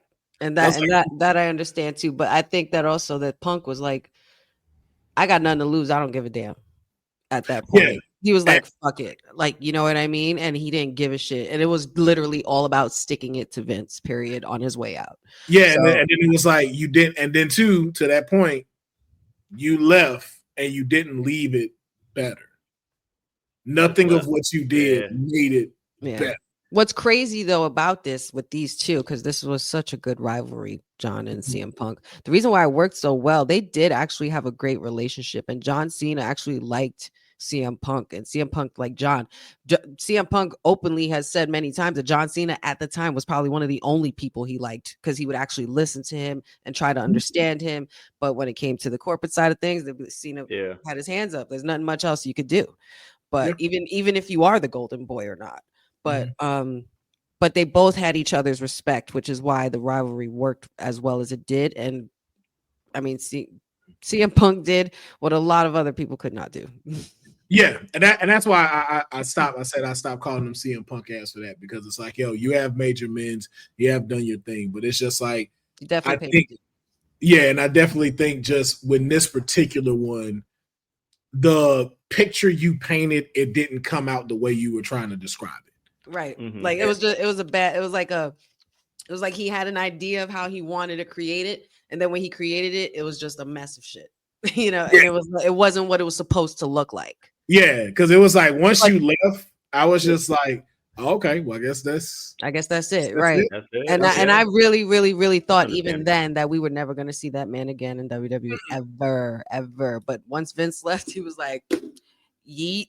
Right, new champion coming Monday. It was like, damn, we're not even like sticking to this story of like there's no champ, there's no title, or like introduce a new design belt. It was just really like the exact same. Yeah, it was like, well, we're gonna have a tournament starting Monday. And and it was just like a gauntlet. Oh my god, all those gauntlets and stuff. Ugh. God. Yes, yeah. So then it was just like, yo, what was all of that for? And I was like, that was it. And then two, you didn't get to see CM Punk chants. Then you didn't get it until he became a Paul Heyman guy and then left. No, they were screaming it when he was gone, and they wouldn't stop, which is crazy. Yeah. So that is our take. Let us know in the comments on this YouTube video as well. Who did you think was the heel between CM Punk and John Cena in 2011? Now, Honey has been very turned up this episode, and I think she's about to keep that same energy. So, this Honey's mean, man. Yeah, this honey is loose. This honey is loose. This honey is loose. I ain't seen this side of her. I have not seen this side of her. That's why I've been quiet, man. I've been kind of yeah, so like Deonne, what are your don't be scared. I think he's okay. That's my time. It's my time. So before we get into our blind five, which Honey is in charge of this week, there was another segment that I wanted to bring. And Honey consistently tries to dodge these, but we're live, so she can't. Dodge what we talking? Wait, what? Always gotta be a Bret Hart question. Player selection. We're not doing this. This is disrespectful. We can't do this. One has to go in each row. Which row we going? How we going? We're going from left to right. Top. Oh, so see, y'all tried that. Y'all think y'all slick. I know what y'all are doing. That's fucked up. You know what though? Now that she said that, we are gonna go from top to bottom. I didn't even think of that. Oh no! Wait a minute. Yes, let's do that. Yes, let's do that. Oh yeah. We'll go from top to bottom. You know what? I will say that. I will ask someone in the audience. Should we go from left to right or top to bottom? Horizontal or vertical, girl? There we go. Horizontal or vertical? Let us know. Put them in the chat. It's tougher going across because no kidding. This is no kidding. I like across. That bottom I don't like across at all. I honestly don't even like vertical. That's just I tell you that there's one that's easy for me though. If we're going in a direction, there's one that's so easy. This is fucked up. Horizontal. Jeffrey, I left see to these right, all the time. Right. Where we going? Yeah, he said middle first. What? Yeah, middle first. Jeffrey, you trying? Should we go Hogan, Stone Cold, Flair in that order, or Hogan, Shawn, Rock in that order? So, you know what? Yes, because we going from left to right. We're going from left to right. So we go. Oh, Sage said he said vertical too. So yeah. That's two. Only say it's the same person. It's Sage. Sage says go vertical. Okay. Jeffrey, I didn't see Brett. You shady ass. Didn't see Brett. Y'all are not writing the right stuff. No. Are we not just saying stick it with what correctly? Councilman said. Yeah, sorry. I guess we got no choice. We sorry, yeah, because I'm like, obviously we're not catching what we have. You gonna make me go first, or you gonna make Deonne go first? I don't know. I will make Deonne go first. It's See, okay. I was just asking. He was like, I'm here. Welcome to the Kayfabe Podcast with Honey and Will, and we're in cursive at the bottom. You know. Oh my god! Big bold and then cursive in the middle. Like last night in the Pips. We're the Pips in this situation. No, never that. We can do two never steps at the back. Y'all my team. Nah, y'all my team. Why'd y'all do the same exact shit?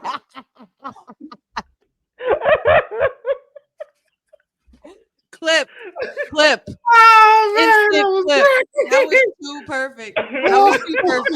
But clip that and then clip our heads on to Gladys Knight and the Pips. Please. Oh my god, that was good. I wish I could rewind it. I can't. Oh goodness. Okay. All right, Deonne, first row. Shit, man. We're going across. Yeah, we're going across. Hogan, delete. Hogan, Stone Cold, Ric Flair. Which one gotta go? This would have been tough if it was Hollywood Hogan a bit, but I'm going Stone Cold in the middle. Love Ric Flair. Wait. Who we're keeping, right? My bad. No, who you That's who deleting? Who you we're deleting. deleting? My bad. Time out. My bad. Because I was going somewhere else. I was shooting somewhere else. Yeah. Deleting. Yeah. So I thought you were deleting, gonna say like who you putting in a team. No, this is worse. So we have That's to delete this person from this list. Oh God. Okay. Hogan, Stone Cold, the Flair. Who has to go? Nah. If you delete, go ahead, Deonne. It's your turn. I'll delete Hogan. Then you're deleting everything. If you think about it, you're deleting every single one of them. That deletes Hollywood Hogan as well, sir. That deletes NWO. That still gives me Stone Cold in his run. Without NWO, we wouldn't have Kayfabe. But that still gives me Flair in every single version of Flair, from Horseman to Evolution. I get that. That Ric Flair Shawn Michaels match made me cry. Yeah, let's do that. Okay, honey. Hogan's out of there on the first row. Deonne said Hogan. Who am I deleting on the first row? Yes. Would you like me to go so you give it some more thought? No. Let me rip the Band-Aid off now. My Stone Cold memories are way... I know Pachu is watching this like a hawk right now. and like, do right. You better do right. And basically like said, y'all better do the right thing. You got. I will come through this door with swift force. Like, what you mean? Hangover and all. What the hell are you talking Explain yourself. They got an ice pack on it. Explain yourself. The cartoonish ice pack. Yeah. Explain yourself. Why take these aspirin? What you mean? Damn, this is not right. Come on, this is easy, honey. Come on. I understand why. Trust me, I understand why this is easy. But if I'm taking out Hogan, I'm deleting a lot. Like shit. And Flair, like Horseman and the reign and the retirement match, like the Evolution. Flair Evolution is the greatest thing that he did since sliced bread. That people's elbow he hit on The Rock or tried to do on The Rock at WrestleMania. Hilarious, man. But then if you take out Hogan, you take out the Icon versus the young Icon, the Rock and what? He does not I'll still take all three Rock versus Stone Cold WrestleMania matches. All right, honey, who you got? Who you deleting? I have. I love you, Patsy, but Hogan. All right, stung. That was hard. Patsy, I'm gonna do what's right. Ric Flair can go. Ric Flair can go. No. All I know is he won 16 titles, and none of them I was there for. So bro. Come on, man. I don't care. Hey, listen. Hogan versus Rock, I can't not have that. All right. Hollywood Hogan, look, this man can be racist. There are a lot of people I know that's racist that I was still like, you know what? Oh, we're gonna separate work and the person. You're gonna feel like a Jalen Brunson jersey just come out of nowhere. And then, take it back. Yeah. I don't want it anymore. He ain't taking that shit back. Trust me. He ain't taking that shit back. I don't need this. He ain't taking that shit back. But like, yo, where my Will Pharaoh? So that's your I don't know. So that's your reason, Will? Like that's like I mean you didn't see his run or don't well no, it's just like Flair checks all the boxes off. We're not gonna deny that. But as far as if you're deleting everything he's done, his numbers are great. But for me, as far as like moments, I have more moments with Hogan and Stone Cold that I just would not let go. Like seeing Hogan go heel, that is the greatest heel turn of all time. I can't let that go. That's why, again, like how we've talked about, like we don't like Hogan, but we okay with like Hollywood Hogan. Like, no, he don't count. He don't count. I just love Flair so much, man. Like his promos, like I love Flair too. Like WCW was the thing, right? Case in point. I promise you this, above all else, I'm going to be more obnoxious. more overbearing. And I'm going to make you all learn to love it because you'll have no choice. That's what we get rid of? I don't know. I can't get rid of that. I can't Flair. Alligator shoes, like, come on, man. Hey, listen, This just made my blind five way more interesting. I grew up around Pitt. I already had Ric Flairs around me, so I would not miss this. And this is the first row. We didn't even get to this next. The first row, and we already. Up.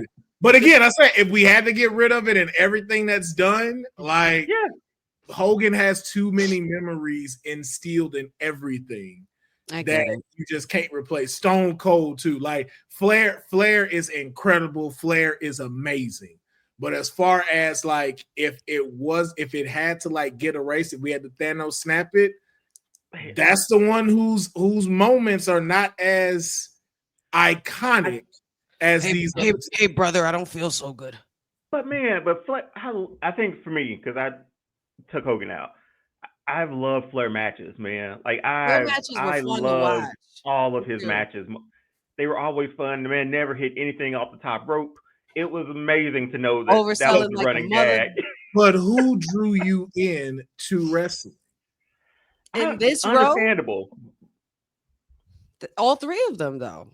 But which one do we? Who was on the cover of video games? Hogan. He was the face, right? Hogan. Suburban Commando. I love that movie. Have y'all seen it? Come on, man. The babysitter, like Thunder Lips. Ramsey. I didn't know what vitamins were, and I wanted to take them because he said it. That's a good one. I was drinking milk because of him. Had no idea I shouldn't have been doing that. But because of him, I did it. Okay. Ripping your shirt open like, bro, Flair's woo, incredible. That's why I say I'm not taking it. Exactly. And you got Shawn as one of those. That's why I'm just like, as much as I get it, I was like, out of these three, if one gotta go, that's mine. I got you. I'm skipping the second row. No, you're not. You go first. Who are you getting? This one should be easy for you. This is not right. Easy. Not. Shawn Michaels, Ultimate Warrior, Bret Hart. Which one gotta go? This is fucked up because I had every single one of these. In every single one of these boxes, I had the dolls. I had the blue wrestling ring with the gold WWF. Oh, but there's one. Come on, honey. Like, no knock on him or anything, but no disrespect to the dead. But Warrior, man, you gotta go, bro. I'm not. Y'all are not gonna make me choose between those two on the outside. Y'all would never. Nope. Yeah, same for me. It's Warrior. Like the two on the outside got the greatest rivalry ever. But a lot of the promos didn't make sense. But it was, I think, more so. I love Warrior mostly because of the excitement that he brought when his music hit and how crazy he was. That's pretty much it. Like, but I'm taking out Warrior. I'm sorry. Bret and Shawn are definitely staying. Yeah. Do I need to say mine? Probably. Oh no, you won't. Do I need to say it? Say it. I dare you. Go ahead, say it. Say what you gonna say. Bret, you can take your ass up out of here. You can take your ass down the trash chute right now. You gotta give reasons though. Wait, hold on. Hold on. Go get your shades. Go get your shades. You gotta give it. You gotta give a reason. Like, what's the reason though, man? Yeah, I want the reason. Man, it's boring. Oh my god. Man, boring as fuck. Oh my god. If you told me I had to be on an island and I can only choose one of these people's collections of matches in this row, that's a new segment too. Remember that. Yeah. Ultimate Warrior. So here's the thing. The reason why I'm saying this is not just to shit on Ben. It's not that. Throw your ass up out of here.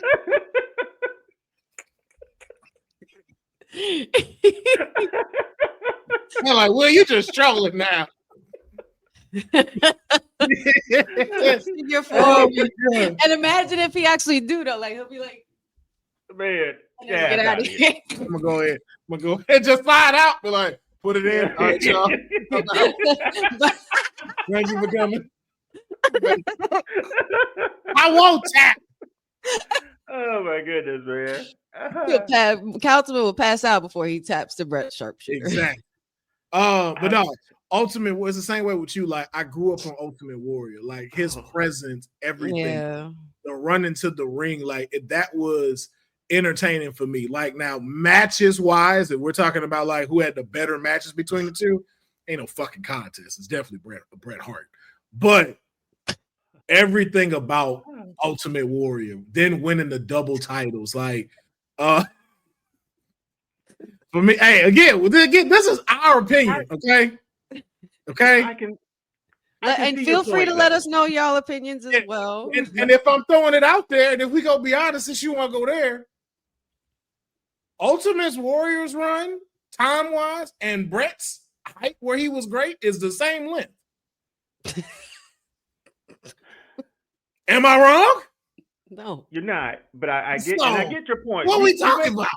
You're making a great point because the reason I picked Brett was not Brett. Why I picked him to stay was because of the guy on the other end of that. Honestly, that's the only reason. Because Sean was too damn good at his job. One could argue Sean elevated Brett in that rivalry. Then you do have to throw Brett's WCW run in there too, trash can. That wasn't even a run, Deonne. Come on. It was the worst. That look. His career ended at the screw job, man. Unfortunately, that was the last. And Ultimate Warrior, same way. His stuff, like he had a very nice 5-year run, and then his shit just tanked because he didn't know, he just couldn't get along with people in the back. It's like, yo, they're hot. Their hot run is same length. So it's just like, which one do you want more? Do you care about what we talked about, the in-ring work or the personality? That setup was incredible. Heel Brett was great though. Heel Brett was a good Canadian heel. I loved it. I loved that part of him. But I get what you're saying. No, yeah. So that's just mine. That's just mine. Get it. Yeah. I'm just staring at this bottom row. Now this bottom row. This one is. This shit gives me a headache. I don't like doing this. We're not doing this whenever. May I go first? Oh, this one is the easiest one for me. May I go first? The Rock, Macho Man, and Undertaker. And by all means, DR, you can go first. Well, we'll never hear that gong hit because I'm keeping Rock and Macho Man. Dang. So you taking out Taker? Lay it out. You taking out Taker from helping you finish your story last year? That's what we doing? I am. That's crazy. You taking out casket matches? I am. You taking out? It's okay, let me explain it. Look at our the streak. face. Yeah, that was great. But let me explain it.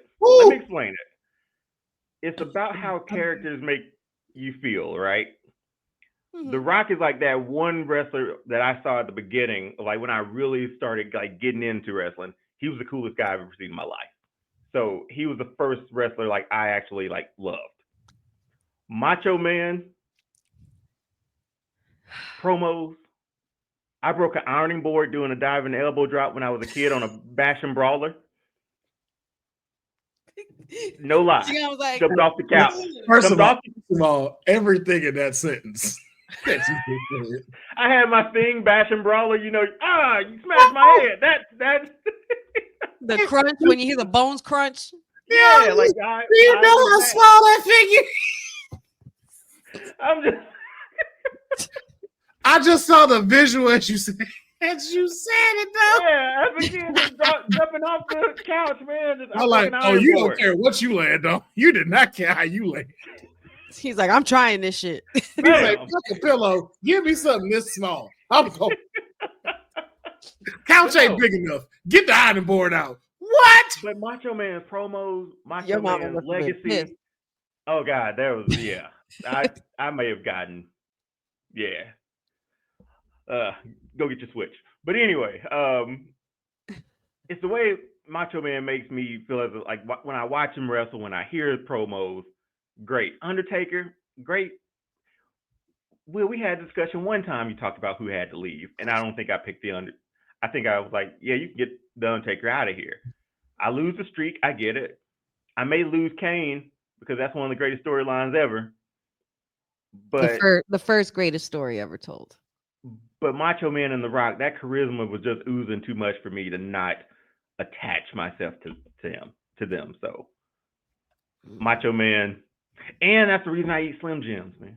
I don't think I would rather ever Slim Jim. Yeah, I don't think I'd ever eat Slim Jim if it wasn't for Macho Man. So very true, very true. Okay, honey, Rock, Macho Man, Taker. I don't know what it is about these boxes, but I guess I'm just getting rid of all the old school legends because I was an Attitude Era girl. So Macho Man, I love Macho Man. Love. But I am not getting rid of Taker. That Taker, I am not getting rid of The Rock. Yeah, Macho Man. I would have only because I don't know what else to do. It's the same as the second row. Like there's no way. Taker was one of the first that I remember seeing when I grew up. Like when I was growing up, and I remember exactly where I was with my dad. I was home, like right near his lap, and I just saw his appearance the first time. And the whole look at the size of that ham hock, and I freaking met the guy years later and cried my eyes out after I did because it was like my dream came true. The American Badass, bringing in DDP, the Streak, Brock Lesnar, the end of an era, Hell in the Cell. I'm not getting rid of all of that. The first Hell in the Cell with Mick Foley. Hell no way. And I understand trust me, I know the impact Macho Man's had, but I am an Attitude Era girl at heart. So I can't get rid of Rocky or Taker. I can't. And Rock, do I really need to explain? He's the final boss. All right. Go ahead. Stab. Where's the barbershop window? Where's it at?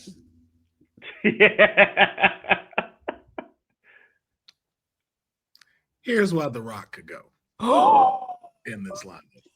All right, what I want you to do, erase me from everything on Kayfabe Podcast, and I'll see y'all never again. He's signing off. This is the people's nightmare. the final nightmare. Listen, I just if we're being honest, I can hear Pachu laughing at us. By the way, he's crying right now. If we just being honest, mm-hmm. Macho Man has way more charisma than The Rock. Let's start there. Macho Man made graduation music cool. Let's not. Circumstance is wild. If you really think about it, the character of Macho Man versus The Rock's character. Macho Man was that dude. I'm just look the everything, every fucking thing. And again, we talking to Attitude Kids, so that's why it's like you're not gonna see it like that.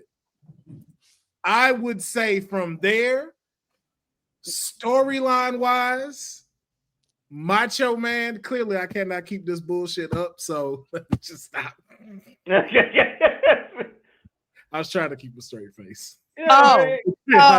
Straight face. Oh, he was fronting. Okay, definitely not about the graduation music. No, he did make the graduation music. Dope. I understand that reasoning. That's legit. Graduation music. That's all make me cry. The only reason why I would get rid of Macho Man is because it is all about your legacy and everything that you do. Rock consistently went up. Rock never dropped. Right. It's the white boots that. It was the smile. It was the. You be raggedy bitch. Stop that damn. But no, it's just Macho Man could go because you got to know when to leave and where to go. Even Undertaker would be up there as far as like, okay, hey, bro, I need you to stop doing matches. Like, you ain't lost your luster. You haven't gotten me off of it, but I need you to stop. Yeah. When Macho Man went to WCW, it was the same thing. It tanked you who you are as a character. That's why I say only when he joined the NWO. When he joined, because it never made sense for him to join, seeing like he was the catalyst of the group getting started. I'll give you that. When he joined the NWO, I got off the train for Macho Man because it didn't make sense to me. It leaves a bad taste in your mouth. So that's why it's just like, if I have to let everything go, You'd have to be Macho Man. I'm not like to Honey's point. I'm not getting rid of Taker. Like That's Taker never is happening. That's never happening. You Rock could is. Now, if you said Brett versus Taker, Now, like not Brett versus Taker, but Brett or Taker, who are you guys keeping? you know what? How about real quickly, we go vertically real quick. Okay. All right. Deonne, Hogan, Michaels, or Rock. Who has to go? Hogan still. Okay.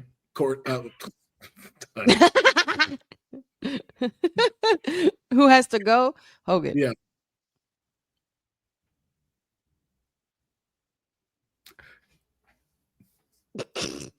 Your turn. Shawn Michaels could go. You are bugging. You're fucking with us, Boy, right? you out You here, gotta be man. fucking with me. You gotta be fucking with me. Shawn Michaels could go in this one. No. As far as the three icons, Shawn is number 3 in this one. Ooh. Shawn is definitely number 3 in this one. All right, I understand that. That's a valid reason. All right. I understand that. I'm just fucking Next, with y'all. It's middle row Warriors can go see, again. I knew. Because the only thing that breaks it down is who had the better faction to you, NWO or DX, and I love DX over NWO any day. Ooh. Like DX was my shit. I can have a full out debate why DX was way better than NWO. You know what? That should be the next debate: NWO or DX, and why. Yep. I think that's a good one for DX. Ooh. though. That's crazy. Yeah. Without one, you don't get the other though. Nope. But also too, both of them had very different paths that went extremely different. One for the better and one from the worse. Technically, without Brett, you don't get one and then the next. No, we're not going to do that. That would have still. So he did. I'm He did call him degenerate. So all that would have still happened. Thank you, Deonne. Thank you. That's the reason why he gave him that name, and they ran with it, and he hated that shit. First of all, Vince is the one that first said that. Okay, let's not do that. We're not, again, I know y'all, I know your emotions for Brett. Y'all are not finna go, this man was the catalyst. If you want to say, look, the one I will give Brett is definitely the catalyst of the Attitude Era. Yes. I will definitely give him that. If it was not for him, we would not have gotten Vince McMahon, the character, and it would have not changed the landscape from pro wrestling to wrestling entertainment. I will give you that. What the fuck I'm not going to give that man? You are not going to give this man DX. Okay? That's what you're not going to do. But he did. That's the first time I heard degenerate. He definitely in my did. I life. heard degenerate from Vince first before I heard it from Brett. I'll find the clip. I'll find the clip because I find it. Trust me, I find it. Yeah. So again, I'm not saying which one came first. Where I first heard it was from Vince. I did hear Brett's, but I heard it from Vince first. I'm just gonna throw that out there. Next line. Shit. Stone Cold, right? Ultimate Warrior, Macho Man. Warrior can go. Warrior might have to go again. Yeah. Warrior, you out of here. You out of here, bro. I love you, Warrior. Yeah, but you out of there on this one. Flair, Brett, Taker. I'll go first. I can say mine easy. Yours easy? Brett, you can sharpshoot your ass up out of here. I'm taking Brett out of there too. I'm taking Flair out of there. Woo! I'm telling y'all, HBK and Brett, nobody, y'all not doing it. Y'all not making me do it. But the 16 title reigns of Flair? Cena's got the record already. Yeah, I think so. NWA champion? I think so. Shawn versus Flair at WrestleMania? Evolution? You don't get Evolution? I might, man. You traded 5 years of midness for 40 years? He was my childhood hero, okay? He was my childhood hero. I can't help it. I couldn't help that. That's tough. Getting rid of your childhood hero is tough, man. That's the one reason why nobody ever could get me past Brett or get me not to get over on Brett. Hey, he ended it with the A. That's what got me. That's what got me right there. Brett can heartbreak his ass on it.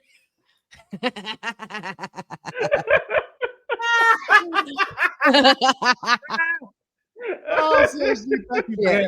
had. Y'all not gonna make me choose Taker Ooh, and Brett. Deonne, it was That's definitely tough. A. It was sad. And with It was definitely the A. technically without Brett, we wouldn't have Undertaker as a champ either. Oh, good grief. You But doing go a ahead. lot. You're doing. Go ahead. You're Let's not proceed. No, All right, no, we you're not did- gonna leave us off What's of that. yours? You took Brett on out. No, we both said Deonne- Brett. Yeah. Oh, Same. Deonne, I took Brett out too. Yeah. Yeah, we Damn. both All said right.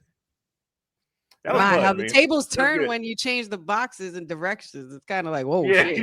shit. Yeah. So we got to do both though. Y'all got to see both. So That first but line is tough. that first line was definitely tough. That's But, crazy. honey, we're gonna give you some reprieve because now it is time for the blind five. All right. Oh, and if you yes. didn't catch the first episode, or if you just don't watch social, blind five is pretty much what it is. We're doing a blind ranking, so we do not know what the category is. We're going to be given 5 people or events, depending on what the category is, and it's Honey's pick today. She's going to give us those 5, and we have to rank them on a scale of 1 to 5, and we don't know who she's going to name. If you saw last week's episode, and if you didn't, Deonne brought us with Rock's gimmicks and Cody Rhodes gimmicks, and we had to rank those from 1 to 5. And let me just say, the fact that I put White Boots Rock over Nation of Domination Is dead wrong. Dead wrong. White You know you're wrong. so horrible. But honey, I'm going to give the floor to you. Let us know what our category is today. Okay, ladies and gentlemen, our category for our Blind Five in the Kayfabe podcast today will be top killer promos or sayings. That's what we're doing today. All right. Okay. Okay. Who would like to go first? Well, I'm saying you're running it, so you get to choose who goes first. Okay, I get to choose. Nice. I like this. All right. Let's see. Deonne, let's start with you. Deonne do it too. Deonne was like, Let's start with you, Deonne. I was like, she's gonna pick you first. It's like when you're in class, you like don't make eye contact. Unless she picking you first. She been on your head all day. I can't sell, so gotta just make sure. So for our promos and sayings or quotes, whatever, we have a very strong list today. So I hope you're ready. Let's do it. Are you ready? All right. The DX State of the Union address. Where are you ranking that? That was really good. So I fear what else you have, but it's not my favorite of things. Oh, you should. I couldn't wait to do this. I'm gonna put it for 4. Okay. DX for Deonne at 4. Okay. I feel like this was purposely made for me. Because I know I got a feeling I know 2 on this list that she got. That's gonna be like, oh, she wrong for that shit. I already know.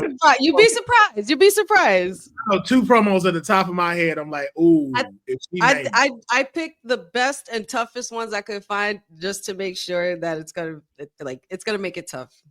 So DX State of the Union number 4. That's final answer. Yeah. All Final right. answer.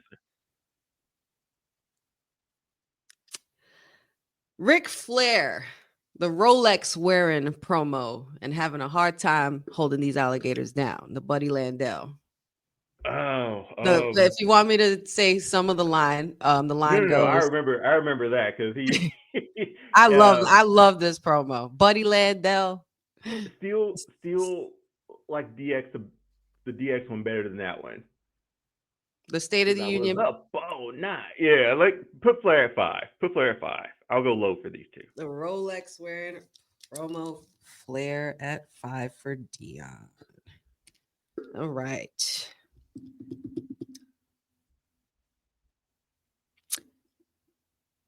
Taker, I'll make you famous. I wish I should put that lower. The American Badass. I know I'm cheating going from like bottom to top, but I really wish yeah, because you only got 1, 2, stinks. and 3 left. Yeah, that stinks. It's not a 1 or 2. So we're putting that 3. Shit, it ain't even 3. I know, right? Like it's.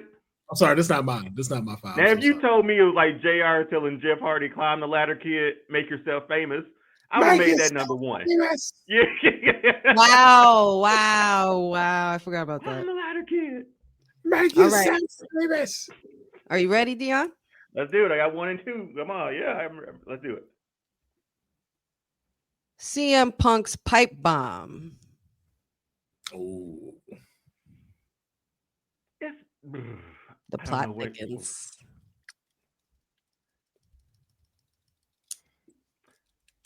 You know what? I'm gonna go because I think I know you, honey. I'm gonna go number 2.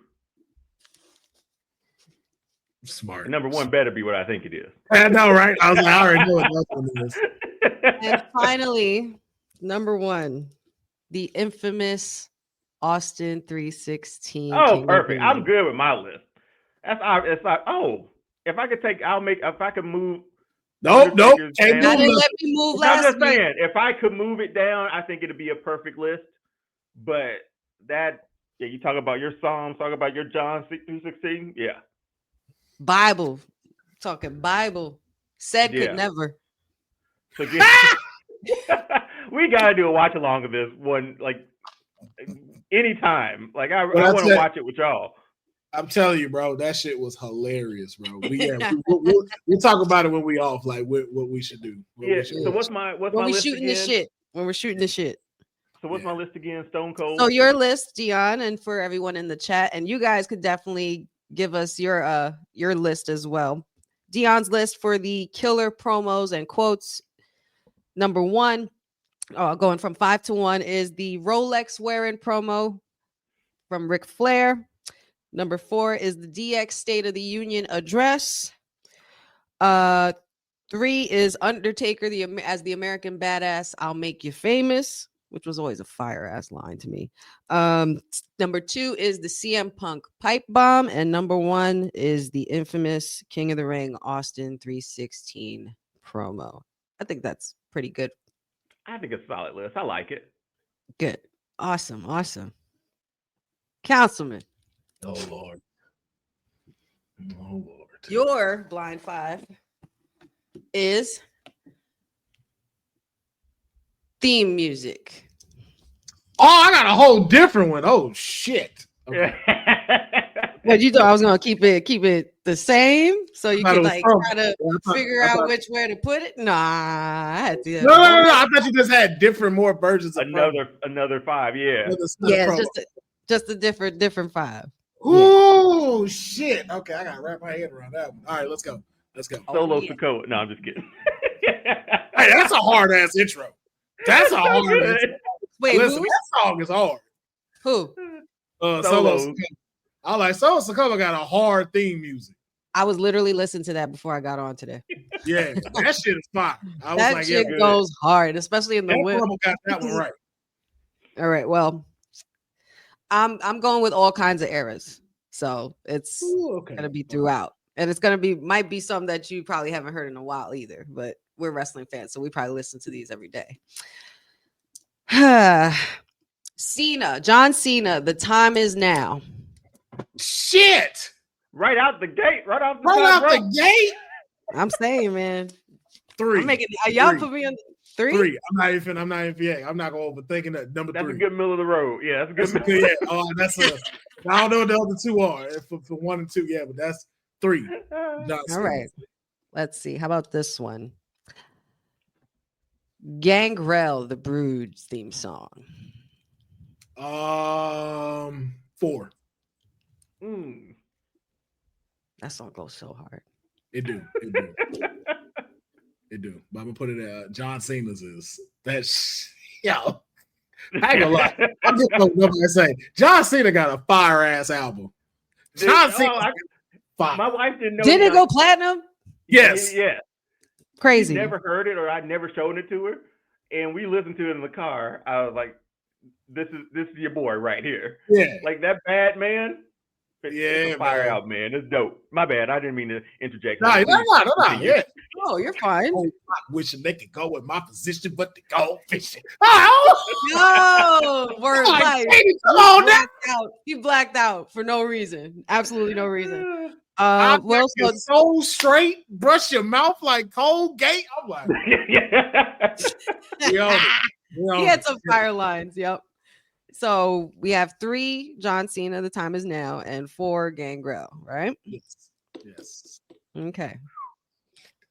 Sexy boy, Shawn Michaels. Oh. Go ahead and give it to it. But I got 2 more to go. I got 2 more. You have to 1, go. 2, and 5. Exactly. And that 5 gonna be so disrespectful because fuck. I'm gonna give Shawn Michaels 2. Number 2. Number 2.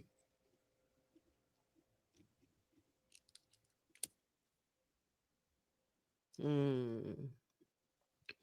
have an honorable mention on this list. So you have 2 Shawn Michaels, 3 Cena, 4 Gangrel. Yes. Let's do Kingdom, The American Nightmare, Cody Rhodes. What numbers you got left? 1 and 5. Come on, do the right thing. Do what is in your heart. Do what is in your heart. I'm just gonna say it like this: for Georgia's own. I gotta put that at number 1. I listen to that every day. Adrenaline in my playlist.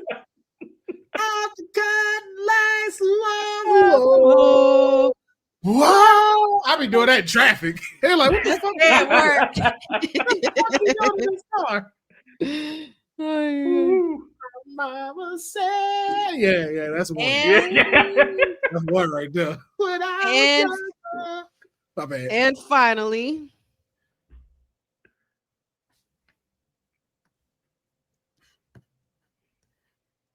Edge's theme song.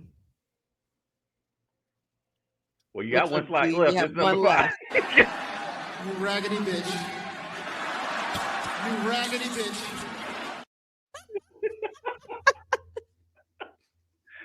Oh, man. You know what's funny, Councilman? I was going to trick you, too, because depending on where you put Cody, it was going to determine your final one either way. If you had put Cody at 5, I was going to make the next one Brett. Oh, shit. I was going to make it Brett or CM Punk, Cult of Personality. Oh, no, no, you did better doing Brett. I wouldn't have been mad if CM Punk was number 1. That's a 5. Cult of Personality is a 5 song. That's a dope ass song. Incredible so to finalize your list, Councilman, from 5 to 1, we have Edge. I forget how to say it. Metalingus, something like that, right? Yeah. All I know is on this day. You think you know? Let's come to life.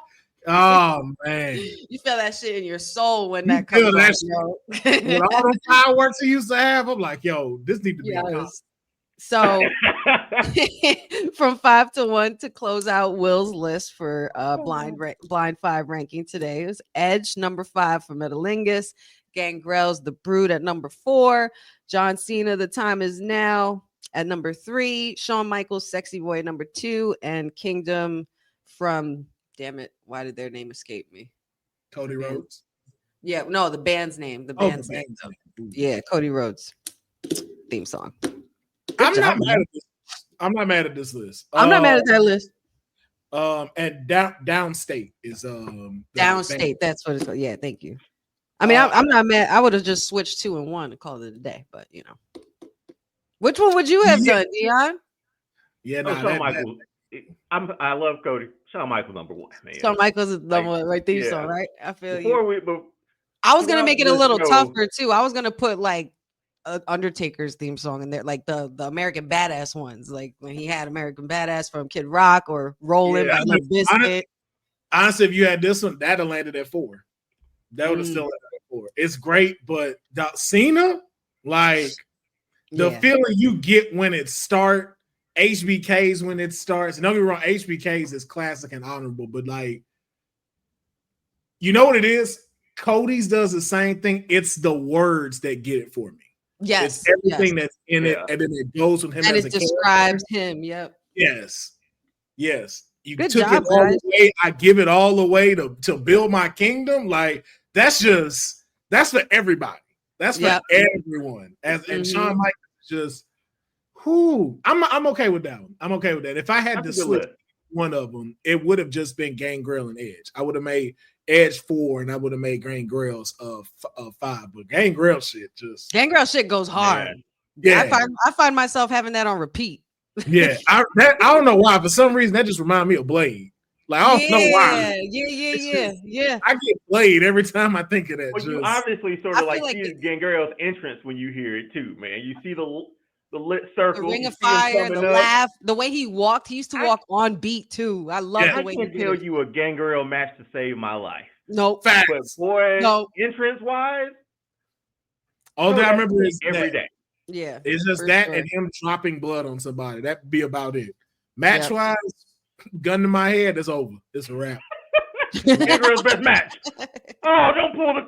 Oh man, it's over. Let me just call my mama real quick. Just let me text I love her. Let me just I need to pay my Spectrum bill because they ain't gonna care if I'm dead. Just I gotta pay my balance. I love that. Now we're past 2 hours, and honey, I know you do have work, so I'm gonna leave it up to y'all. We were supposed to do also our fantasy booking where we were going to do the Armageddon Hell in a Cell match, but we are at 2 hours and 15 minutes. Do we want to wait for this next week so we have a little more time to talk about it? Yeah, we're gonna have 6 people apiece. Yeah, that's good. That's we're doing men and women. That's gonna be pulling teeth. Too, yeah, we should definitely put that for a segment next week for sure. Okay. So we'll hold off on this one moving forward in the next week and stuff. So but yeah, I think that's a perfect way for us to come to an end of the blind 5. We also normally, as you see on the screen as well, we'll normally shoot the ish as well. So we'll do that for a little bit because I know have they called you in for work, honey? I am going into work, but I still have some time. I could shoot some shit with y'all. I'm cool with that. Okay, so we'll shoot a little shit, but before we do that, we'll go ahead and sign off, for editing purposes. And then we'll get to shooting the ish. So, honey, if you can, let them know where they can follow and support you. You guys can always follow me and find me supporting and always acknowledging my tribal chief, the one and only Roman Reigns, all day, every day. And you can find me at All Things Wrestling with Honey on TikTok, Instagram, Facebook, Wrestling with Honey podcast on YouTube. Find me here every Saturday with the fellas on the Kayfabe Podcast. Today was a lot of fun. I loved today's topics. They were really good. Can't wait to see what next week brings. And also find me Monday, Wednesdays, Fridays with WWT Live and Friday nights with WWT as well for Women's Wrestling Talk. We have our Honey Night SmackDown watch along every Friday. Yes, indeed. Deonne, please let them know where they can follow and support you. Yeah, over on All Star Fandom on Instagram and on YouTube. We have a weekly show as well. We just finished reviewing Star Wars Skeleton Crew, which is really dope. And next week, we got a few. I'll just say for next week, I'm making the case why Gaston is not the villain you think he is. So we're going to court for that on next Tuesday. Live, so that'll be a fun one. Yes, honey, Oh, so we'll talk about that, and we're gonna do some other things. Got a few other interviews coming down the pipe, but if you're watching this, go over to All Star Fandom, support your boy. I really appreciate it, and I'm gonna try my best once I get my new commute down to be back on WWT at least twice, at least on Wednesdays, because I can't miss like I did on Friday, man. I felt as though left out, but yeah, man. I'm not going to lie to you, sugarcoat it. You definitely. I was kind of feeling that FOMO for real. Yeah. King Mike Hall. Look, listen. I don't know if I may not be on that episode, but let me tell you this, sir. If you're Gaston is the hero in Beauty and the Beast. Will, I need you on Tuesday because I'm up against 2 people. Yes, and then let me let y'all know and how I will fully explain how Belle gained Stockholm syndrome and wanted to fuck Will, Beast. this is in my entire case. Yes. So if I can be on it, let me be on it. When I tell you, Gaston was the hero in all this, and we totally missed it. Yes. Wait a minute. When is this going down? We're gonna do it on Tuesday. It'll probably be around 7 on Tuesday. Ah, but Will, what time you got? What time you got? My watch along is 5 my time. So is that 8? It comes on 8 here. Yeah. Yeah. So what, maybe like 6:30 my time? Yeah, and then I could be a little late for the watch along because I can get you before the watch along. Post show is the bigger thing. Okay. So so we'll do that. I'll set a time and set it up with Jen and Doc because they clutched pearls when I said that. So it'd be great to have somebody on my side to help me out. Bro. Yes. That's a really, really interesting case right there. I kind of like that. I didn't. Like if you you really break it down. Well, let's sign off first, and then we'll shoot. Ladies and gentlemen, you can find me here and then everywhere else at Will Pharaoh, PHARAOH. Make sure you continue to support the Kayfabe Podcast. You can see it on my YouTube channel as well as WWT and Arcade Tokens. Make sure you are following all of those YouTube channels as well as our Twitches because we go on live on there as well. Enjoy what I have on TikTok for this next day or so since apparently it's going away. Yeah, it's on closing time, not tippy time. So make sure that you're catching us Monday through Friday on WWT Women's Wrestling Talk, where we are always talking about the trending news. We have dope watch-alongs, as well as following and supporting their platforms as well. Just make sure that y'all are hitting the like button. Make sure you're commenting. Make sure you're sharing this. This is what keeps this going so we can start being able to give y'all merch to be able to support the show, and we can just keep letting this show elevate. But shout out to everybody that was in the comments. Shout out to everybody that was watching. Again, we're going to be shooting the ish after this, but we're just closing out. So if you want to stay tuned for that, be sure to keep locking in. Don't go away. We'll be right back. Peace.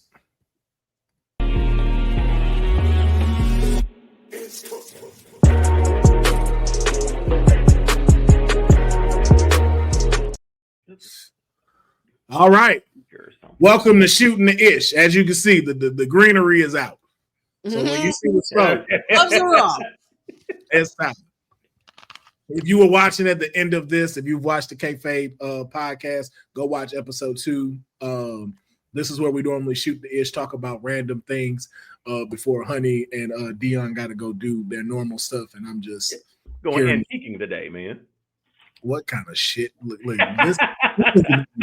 this when you know you're married. When you go do some shit, we're going antiquing today, and the fact he was excited about it. So, you never know what you will find. You never know what you find. You are goals right now, Deonne. That man is happy in his relationship. I love it. These two have relationship goals that I want so bad. I want my woman to shut down New Jersey for me on my birthday. Pull up and whatnot. But look, I'm letting y'all know this now. We were talking about Gaston as the hero, and let me be honest with you. We can't give too much away though, too. Like because we need. Yeah, all I'm gonna say is this: Beast ain't shit. Beast ain't shit, and I'm gonna explain it. And also, too, Bell ain't shit either. I'm so happy someone else sees this the way that I do. I was like, yo, so we just mad because first of all, who else you gonna be fucking in that village? There were no prospects. Matter of fact, we're not gonna go that far. We're gonna wait till we record. I'm telling y'all now, bro. They got it so wrong. They got it so wrong with them being the villain. So wrong. I'm like, no, we're looking at the wrong person. This is completely ruining my childhood and everything that I've known. Oh, when I tell y'all, I might have that for straight up. But it's a good point though. Like now I'm thinking about it. I'm like, and I'm literally going through the whole movie in my head as y'all are talking, and I'm like, when you start looking at all that shit, and I'm gonna do that for straight up a comic book. Where I'm gonna break down at least a couple more of these too. Oh. Aladdin is the original story of the fuckboy. If you think about it, that's the first time we saw the fuckboy, which is Aladdin. Proceed. Aladdin ain't had no house. He had nowhere to go. He had that loft, man. The man had a loft essentially. Nah. That he was fucking what they say? What's the squatting? He was squatting. He was squatting, bro. He wasn't paying no rent there. And then what did he do? This man conned his way into going find a woman that got some money to take care of him. And then not only did he lie about it, this man went and found a magical item to convince her more so he could become a prince and get his level up. He went from having the fucking the Arabian Night wands at the foot of the mattress on the ground at the loft. He didn't wear no shoes. Full-fledged prince. So wait. So Jafar's not a fuckboy? No, Jafar, that's the first one we got that was the pervert. Jafar was just a creep that didn't know how to talk to women. That's what that was. He just didn't know how to talk to women. And if I'm being honest, Jafar probably had a small dick and he was just very insecure. That's why he had that long ass staff. That was why. But if he's a sorcerer, come on, for other things, guys. Jafar had a job, okay? As to King Mike's whole point, Jafar had a whole job. Yeah. You know what I'm saying? Like, again, vizier.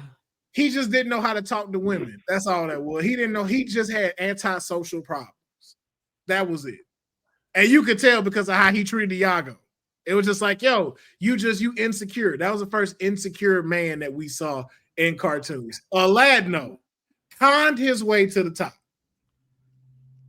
Again, got his daddy to like him. Man, like, look, man, I'm gonna just go talk to the pops. Once I talk to the pops, nigga, we in. Genie, man, put that nigga on that. That was the way to do it. That was how man, put him on that little magic carpet. Let him fly around that bitch while I go shoot my shot. You know, it Jasmine real quick. First of all, what chick is finna not give some draws after jumping off a balcony and then coming back like this with a magic carpet? So you ride or not? Come on. And again, it's not his carpet. Yeah, went out of Lambo and was like, I can show you the world. You ain't got no fucking world. Oh my God, man. You're gonna show her the world on her dime. Ain't that some shit? My nigga Con Jasmine got a job from the Sultan. Got a relationship. Oh my God. God. This is the ultimate come up. For the fuck boy. He This man no truths until he got caught. Really, I mean, but baby, you really gonna believe Jafar because he got my genie now? Word. he really You finessed gonna his believe way I into didn't this. really love you? Come on. I'm telling He really you. did finesse his way into this. I'm telling you, bro. The only one saw his bullshit, Rafiki the Tiger. That was the only one saw his bullshit. Wait, no, Rafiki. No, Rafiki's the monkey in Lion King. You're talking about Raja. Raja, Raja was the only one saw that man bullshit. Be like, nah, that was the heavy set best friend. You gonna really don't let him trick you like that, bitch. Don't let him trick you like that, princess. I don't want God him. Almighty. Don't let him do that. He said, talking about I can show you the world. Motherfucker, you ain't got no world. Yeah, he got no world. Come on. You ain't got no fucking world, he said. He meant metaphorically, like when you're out of the castle to see the actual people of on Agrabah, the carpet, you know? like with the carpet. I'd be able to show you anything. My God. man finessed that man didn't have no clothes and used a magical being to give him drip. I've never thought about Aladdin, honestly, in this way, which is hilarious to think. This is why Disney fucked our heads up. Like, we really sat here rooting for people that was like, I don't think we should be rooting for these people. Show her the world. What world? Well, who would you rather root for? Who would you rather root for, Jafar or Aladdin, bro? I'm not rooting for neither one. If who you know who I'm rooting for? I'm rooting for Jasmine. Find your independence. Because your daddy got you held up. That's all she wanted in the first place. Anyway. That was it. That was it. And she went and found a fuck nigga that just kept doing wrong. Why daddy kept making her? My man said, yo, give me a whole nother identity, man. I'm Prince Ali. Prince Ali, a straight lie. My man had peacocks, everybody. Even Genie was like, fabulous. I love the feathers. Put on a whole He's production. like, yep, look at what I created. Mhm. Fabulous Jay, I love the colors. Like, he created a whole lie so he could get in them draws. That didn't work.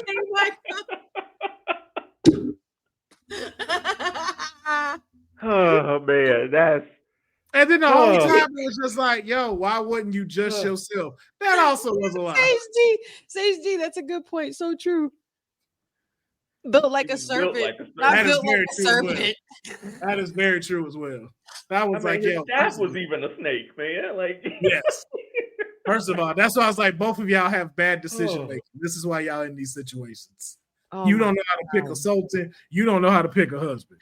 I was like, yo, when I started, I was like, yo, we really be getting these shows wrong. But I know Sage did deliver us a question, and he said, what DC or Marvel hero or villain would be a great wrestler, and what entrance music would you give them? Oh, that's a cool question. That's a cool question. Ooh. Villain, Kingpin comes to mind. Like that would be a dope villain. I see him like rolling up in a limo like JBL, getting out. Mm-hmm. His entrance music being like an ominous sort of, oh god, like trying to think of one as an example, but a comparison, yeah. Yeah, but I think Kingpin as a villain would be great. Mm-hmm. What was the other one? Like the Heroes 2?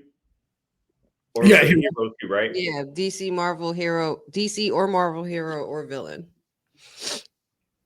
I'm gonna go Kingpin first. I'm gonna go Spider-Man for Marvel, and then use the Spider-Man TV show as his intro. Oh, talk about a pop, man. Yeah. And then you just see him swinging around the fucking stadium, and they trying to catch him with the light and stuff like that. Fire. I see that. Yeah. That's dope. Yeah. And then he just fall in the fall around to the stage, fireworks go off. Spotlight lands when he lands, like that would be fire. Yep. DC or Marvel character. I mean, this is why Macho Man didn't leave my list. He was a Bonesaw. I got you for 3 minutes. So hey, love 3 it. minutes of Yeah, word. Get rid of Macho Man. We got rid of that moment too. Coffee in the big time. Coffee, yeah, cup of coffee and cream of the crop. Yep. Yikes! Sorry, can't take it back. Marvel hero. This could count for like X-Men too, right? Yeah, hero or villain. Yeah, whatever's in Marvel. Yeah, for whatever's in Marvel, just your choice. Give me. I don't know why I'm obsessed with her. I love this. I've always loved her character, but give me Psylocke with China's entrance music. Oh, that'd be fire. That'd be hard. That would. Yeah. Give Kingpin no chance in hell. Oh, yeah. That one's dope. I know somebody wrote King of Kings for Kingpin, but No Chance in Hell is rolling up in a limo, and you get out, and that's the song, and you see that limo. He gets out of the limo, and the limo rises because he's so big. Like that. Yeah. Oh, also too, the Reign of Rankings are out. Hey, they get it right. PWI and kiss my ass because they be acting like they don't want to recognize my client, and I'm saying I'm gonna have some words for you. Ooh, I like. Ooh, yeah, I love that. Which nation music though? The Farouk one, or when The Rock took over? Nah, the Farouk one, man. We are the nation, right? Domination. Boom, boom, boom, boom. I would even do. Yeah. Somebody like. Ooh, wait! I just had the theme song in my head. Now I can't find it. Shoot. Proceed. For DC, I want to go. This is very random. Villain wise, I'm gonna go with Solomon Grundy using Lars Sullivan's music. Wow. His entrance was also work too. Yeah, it was just like a spotlight, right? Of him. Mm-hmm. Yep. Oh, that I found it. Villain for Marvel. Give me Thanos with Psycho Sid's music. Ooh, that'd be hard. That would be fire. That'd be fire. Oh, I need a villain for my- Terrifying. That's what that would be. That'd be very terrifying. Like your life is coming to an end. Yeah, oh, Let me see. that's good. I didn't Man, do DC. Man, that was Damn. the Thanos with Psycho Sid was real good. I know that was so good. It's like, wasn't it the Psycho music like from the movie a little bit? yep. It had a little, it was like a lot of like synthesizer notes Music behind it. Yeah. Mm. and had a little gloominess to it in the back. Yeah, that was good.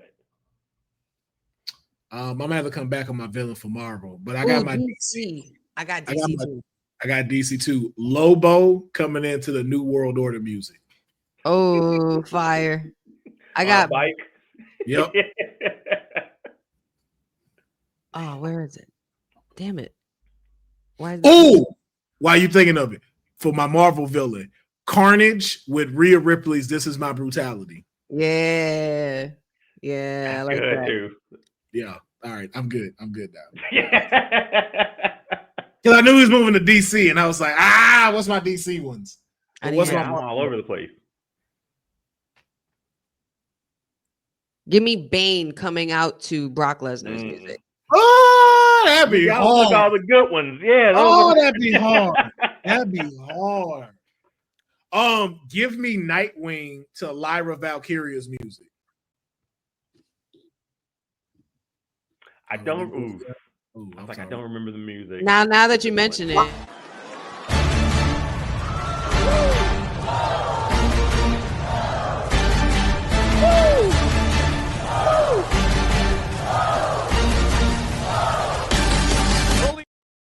See what you missed? What the hell? What the hell was that? You've been away for a while, Deonne. Oh, that was great. Because we got what we were talking about, but I was just like, I gotta see him turning around to Lyra Valkyria's music. And Dylan was on it. Oh man, that shit is great. That shit is DC. Ooh, that's easy for the women. I'm gonna do for the women.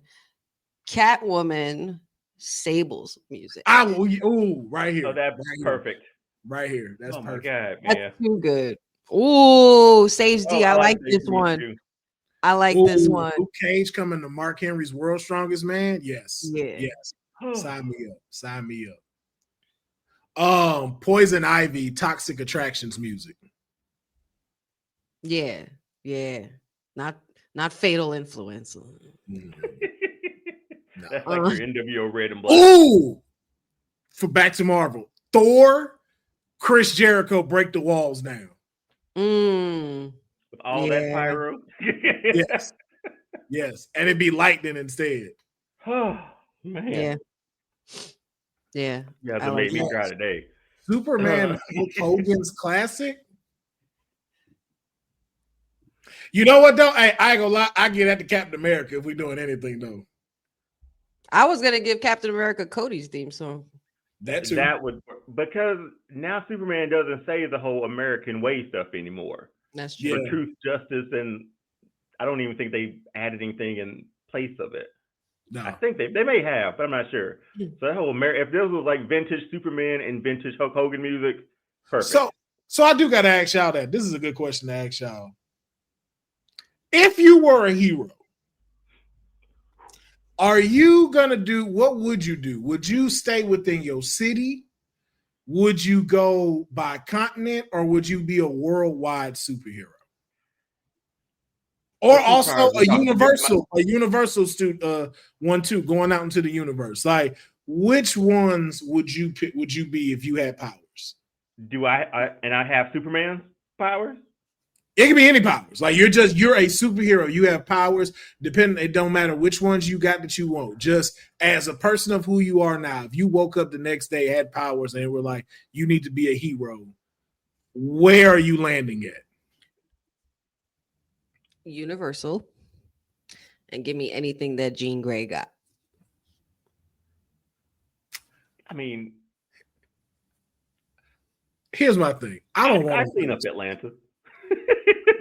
Right. That's how I am. I'm like, I stick to my city. I love the planets and the universe and shit like that. That's a lot of responsibility, though. It is. Yeah, that's a lot. But Jean Grey's a powerful ass bitch. True, but you also got to think about too. Your diplomacy got to be up because you got to know what to do to talk to these different worlds. Mm-hmm. You got to you got to, first of all, you got to also be back too, because if you're traveling with all of that stuff, you also got to worry about space and diseases. And I mean, that's why the Lanterns have a core. Like they have sectors that they like. It ain't one person that's like, hey, y'all, this is y'all area. This is not to like change your mind on that. It's just it's very interesting at where you sit with it. Because I'm now like watching Daredevil, rewatching Daredevil to get ready for the new season to come out. And I was just looking at like, yo, Hell's Kitchen is hard to just man down. Much less to walk around. Shit. Yeah. And I'm like, yo, I got LA. LA is not small. And LA got a lot of problems. Yeah, I think Joker coming out to Mankind's thing. No, honestly, I see Joker coming out to Heartbreak Kid. I'm just a sexy boy. I see him in his purple suit. As a joke. Going down throwing out gas containers to make people laugh. But Doink's heel theme would be pretty dope for Joker. Yeah, I think. Well, you're not talking about Mankind's theme, the rock and roll one. You're talking about the first. I think the first one, full brown suit. Yeah. I still remember that clip of him playing the piano. That little vignette of Mankind. Like, that's so good, man. Like, he's talented. He's very talented. Yeah. Yeah. I don't do that. I was not going there. Yeah, man. I don't see me doing it outside of the city, even with the powers I got. Like, because I don't even know what powers I would want to have. I definitely want Jean Grey powers. Dark Phoenix, good Phoenix. I don't care. Give it all. But you also got to deal with the drawback of that, because then that means also too you have a split personality. Well, y'all seen it. She was like, "I'm okay with that." y'all seen it. You think this ain't under control over here? You're right. That's on me, honey. My fault. That's on me. Yeah, like if we could choose, like to protect LA, Will, what powers would you need? For Universal, she would need that, man. For City, you know what? For City, I would definitely want Flight. No, you know what? Real shit, Storm. I'd have Storm's powers. I'd have Storm's powers. I would definitely have Storm's powers. That's all I need. I would just need Storm's powers. Those are, I think, no matter at what level scale you're at, you can still do some good. Like, even if I just stayed in LA, you're right? Okay, I would be A-okay. I'm sorry. I'm laughing at some because the post I made from the debate. Yes, said has commented with a GIF that says, "I said what I said." I'm telling you, bro. We gotta figure out when we can watch this together, man. Because I want to hold off. Because if Honey is any like she was to me today, I'm kind of happy I missed it. I mean, let me know what y'all doing tomorrow. We could definitely hop on and do a. But it was funny. It was funny from the jump. Like, it was funny from the jump when Courtney came in, because she came in with the Ambrose Asylum and the Wild Thing music playing, but it didn't kind of go as planned. It never go right every time. It'll start and that shit just cut off. And you can't hear it. But if y'all not doing nothing tomorrow, not doing nothing, but if you have time tomorrow, we could definitely do a watch along. Just let me know. Down for that. Yeah, let's throw some times in the old chat and figure it out. All right, okay. Well, we'll do it tomorrow and go live and watch it. Because boy, this is gonna be funny. Reacting to ourselves, I think that's so funny. Yes, that is gonna be great. I love that. But yeah, Deonne, what powers would you have if you just stayed in Atlanta? I've always wanted Flight. Flight has been like the thing, like, but also obviously. Superman's so overpowered, man. I feel like I could clean up Atlanta in no time with his powers, with no. Yeah, give me Flight. And then let me get Luke Cage. That's close enough. Like, let me combine flight with Luke Cage's. So you're just indestructible. Pretty much. See, the only reason why I'm kind of against that one is just because watching the show, you saw things that could fuck him over. Right. Like, I can put a shotgun underneath your head, and that's going to do some damage to you on your internal. Because you just got impenetrable skin and strength. So this don't make you perceptible to magic or nothing like that. But again, too, like you said, you're in Atlanta. So I don't think you want to also be too overpowerful. Yeah, I mean, but still, like, I don't know why I'm like giving myself vulnerabilities. If I was, why wouldn't I just give myself the whole bag? Say what? I can't take a bullet as having storm powers. Like, I still got to watch out for like regular shit. I'd be trying to put out one of these fires and get hit with a branch and be down. Like, a fight with Luke Cage, Milton, put that together, and I think I'm good. Beat it. Oh yeah, teleportation powers is something that I always would like dabble with too. That scared the shit out of me because I feel like because I smoke weed, I'm gonna get stuck in a wall somewhere. Like, I'm scared, like I may like hiccup mid transportation and I fall out of however this working, and I'm like semi stuck into a wall. Like that, I feel like that was what would happen to me. But you could teleport anywhere, so you wouldn't even be really stuck anywhere. No? Yeah, but we don't know the. Here's the thing: we don't never think about when it comes to teleportation. Well, it's not necessarily Kitty Pryde powers where she walks through walls and shit. That's a different story. Yeah, but again, you also don't know particularly where you're landing or how that teleportation works. But like, see, that's how Nightcrawler works, right? Like, he has to have been to the place. Yeah, places you've been to, like that, right? Yeah, but what if it's not there no more? Like, there's a Chick-fil-A I knew down the street. That shit ain't there no more. What's in the place of Chick-fil-A? Is there something else, or is it a parking lot? Like, what's the? It's a parking lot now. That's exactly what Chick-fil-A. It's a parking lot. I don't know it was a parking lot. Like, let's say I don't know that. I know now for real life purposes, but let's say I didn't know that, and I'm going like, okay, I'm going to Chick-fil-A right by the register, and where the register is now a fucking ticket machine to pay, and I'm stuck in the ticket machine halfway. We don't know how this transportation shit work or teleportation. I don't know what's happening. What happened if you break down the molecules to teleport and your shit don't come back together right? Like, teleport your penis on your chest. Like, wait a minute. Is like, no, what is it up here? I would hope that this being your superpower, that you perfected the use of your superpower. You know what I mean? Like, but how? How do you, like, it's different from knowing your strength and being able to go, okay, I know how I need to shake a person's hand without crushing their bones, to I'm physically transporting matter to another space and point. Like, I feel like that's a little more difficult as far as, like, we just talking about like realistic powers, like even flight. Like, one thing people don't talk about flight is, and the only ones that ever mention this is Dragon Ball Z. Who the fuck is flying without goggles? You go at master speeds like this, just raw-eyed and wind blowing in your face, and you going Mach 4 speed. No. You should be wearing something. These are things they don't talk about with these powers. This is why I go for the most powerful one and the most, like, the bigger universal. Like, that's why I go for that route. Here's the only thing that scares me with honeys. Honey is definitely gonna wind up killing somebody by accident. Several times. If she had these powers, from what I know, if she had these powers yesterday,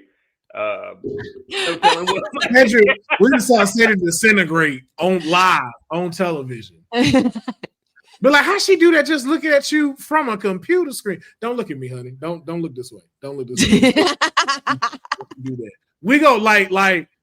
I'm sorry to say that Pat, you go end up in the hospital a good couple times. Oh my God, no! If she got these Phoenix powers, be like, Patchy, what happened? I don't know how. Somehow she blew the house up, then brought it back together, like boom, and then everything was okay. I just wasn't. And you couldn't put me back together. And I don't know. Something happened where the Steelers didn't win, and all of a sudden we didn't have no house. Now we got so I don't know. I'm real. Listen, don't talk about my team. I'm still very sensitive about. See what I'm saying? Now imagine this with Phoenix Powers, and them eyes just start lighting up. That is like the person to pick, though. You just got to be like, you think about it. She can't see me. She can't if she can't see me, she can't hurt me. But you can't block somebody who messes with your mind too. She got mind powers. This is gonna convince me I'm safe after seeing Cedric disintegrate. This is gonna make me feel like I'm safe. This is it. Have you seen Cedric disintegrate? Yeah, I'm like, well, he was live and could see her. Well, forget that. I'm snatching everything out. Like just turning there, cameras, lights, closing the laptop. Because I could control that shit if I wanted to. If I had the powers. Yeah. Fuck all y'all shit up. Have y'all watched the Daredevil series? I haven't seen the trailer for the new one though yet. No, the old one. The old one's on Netflix. Yeah. With what's his name? The actor. Shit. Which one? I like the first Daredevil that came out on Netflix is the one that I remember. No, that one. That's what I'm talking about. I have not. Yeah. What season is this? The new one that's coming out in March is season 4. They had 3 seasons on Netflix. Thank you, DY. Charlie Cox. That's what it was. Charlie Cox. I know you're talking about him or Kingpin. That's what I was. Yeah, no, I was talking about Murdoch. I only remember seeing like the first. Well, how many seasons is there? You said? Did it get 2? But there's 3. Was it 2 on Netflix or 3? And it took a while to get to 3, didn't it? Or 2? Well, because we had season 1 and 2. Then they did Defenders, and they had to show all of their shows. Then the last one that came out was season 3. Okay, so I skipped Defenders. I only saw I think season 1 and a little season 2. I don't remember. That's perfect because I'm on season 1, and I just wanted I had to get this out as a semi rant. I have a very good debate as to tell why Foggy and Karen ain't shit, and they were villains in this entire shit. Because they got a lot of people killed for no reason. For doing way too much. They were being very dairy owl, if you will. And no doubt. I did not like that. Like Foggy got that old Latina woman from the apartments. He got her killed because he was like, no, don't take the settlement. You should fight. Be like, why would you tell her? You know they will kill her. There's a hole in her wall already. Mm-hmm. Why would you tell her that? Karen, old boy was like, I'm done. Ben Urich, the reporter, he was like, look, my wife, I'm done. You can have this fight. I'm okay. Okay, cool. But let me take you to this place real quick just to show you something. You go tell this man that, like, you taking him to a home and you taking him to where Wilson Fisk's mom is. Right. And then what happened? Got choked out by Kingpin. Yeah. These are horrible people. Yeah. These are horrible people. And Foggy, I want to punch Foggy in the face because I just got to the episode where he found out, Matt was Daredevil. That he is, yeah. And when I tell you, this was the most bitch shit of an attitude that he was given, it just made me like, as Matt Murdock, I would have just really wanted to square up with him. Like whip your ass, bro. Yeah, because he was just like, how many fingers am I holding up? Because you can actually see, like, wait a minute. So you mean you knew every time I was lying to you, you just went along with it? First off, why are you lying to your friend? Right. That ain't your friend. They make it so much about them. I understand. Yeah. Self-centered. Yeah. Very self-centered, greedy people. So self-centered. He was like, I wouldn't have kept this from you, Matt. So the fuck what? Like, bro, I got a secret. Like, yo, I don't care that you don't keep secrets. I got secrets. Right. But it's like no one understands that. Like, I'm not telling you for a reason. Because my enemies will know, and I'm trying to protect you. And you, if you die, that's on me. Like that's why I kept it from you. But I should have still known. Like, no, you shouldn't have. I hate that you know right now. Right. Because now you're a liability. You only knew because you came to my house before calling me. First of all, who the fuck does that? Because they did that repeatedly, banging on his door at like 2 a.m. talking about, Matt, come out with us. First of all, who doesn't call to say, hey, is it cool if I come over first? Like, first of all, right. First of all, you're knocking on my door like that. It better be for an emergency or a reason or something. Shit. Like, honey, just imagine if me and Deonne are like that at 2 a.m. We're going to go to the fish market when the sun come up. Patrick was going to shoot us. That's what he'd be well in his right. He'd be well in his right. No, he would let y'all in. I'm the one that's looking out like, man, I'm sleeping. Y'all would have every reason to fire off on us, and we could not be mad. Unannounced that we knocking at 2 in the morning. That's a no. That's a no in etiquette. This man Foggy broke and entered into his apartment, and that's how he found. I'm like, bro. You got the audacity. Got the nerve. Went through the roof access. I'm like, y'all ain't shit. Let me ask y'all something real quick before I gotta get off. Do y'all watch have y'all watched this show on Prime called Jack Reacher? Based on a novel. Oh, it's so good. Dude, I'm obsessed. Season about to drop? I'm in the middle of season 2. Like Patrick and I are like breezing through it. It's so damn good. His mom put us onto it. It's so good. Mm-hmm. And that dude should definitely play Batman. He should be yes. Oh my God, he said the same thing. He could even be a freaking wrestler. Yes, he could. His build is insane. That dude is massive. Tom Cruise was Jack Reacher in a movie years back. Yes. Y'all remember this? Yes. And people hated that movie. Because it was bad because we all know the size of Tom Cruise. Mm-hmm. He did not fill out what was written in that book. That's why people crapped on the movie. And now you see this guy play. I mean, you see him. You're like, that's what we read about. This is how he was described. What was the other one that was like the Alex Cross? Alex Cross was the same. I gotta catch that one. That's gonna be that one is wonderful. Love Aldous Hodge, man. Yeah, that one is so good. Yeah. I love that one. But like the Tyler Perry one, like they had did it like the wrong way. That wasn't even Tyler Perry's fault though, because Tyler Perry that was just it was the director and stuff like that. Yeah, because like the director. Tyler Perry and what's his name? That guy he was in a show. He was in Lost, I think. It's a TV show called Lost. But if you watch the Alex Cross Now, the series on Prime, that's what Tyler Perry initially wanted for it to be. He wanted to be a very serious type of role, but they didn't do it that way. It was a weird movie, man. I didn't even finish it. I didn't even finish it. No, they totally took his vision and just went an entirely different route. It didn't come out the way it needed to. At all.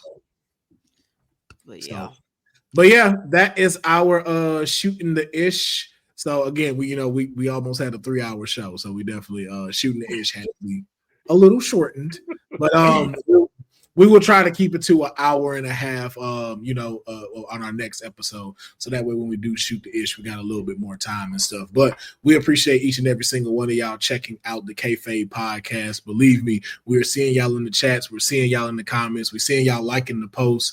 Make sure you're following the Kayfabe podcast Instagram now. We got more clips coming out throughout the week. We'll let y'all know when we're going live again. You know when we're going live, but we'll announce it on socials, announce what we're talking about, just to get y'all hype and to share even more wrestling news. So appreciate y'all tuning in with us, checking this out, and tune in tomorrow. We will let y'all know on Instagram as well when we will do this watch along of the Shield. Yeah, I'll wait. I'll definitely wait. Yeah. Yeah, I gotta see like Deonne's like initial natural reaction to all of this. And then us reacting to it. Yes. Cannot wait. So we will see y'all tomorrow. Y'all enjoy the rest of y'all night and take care.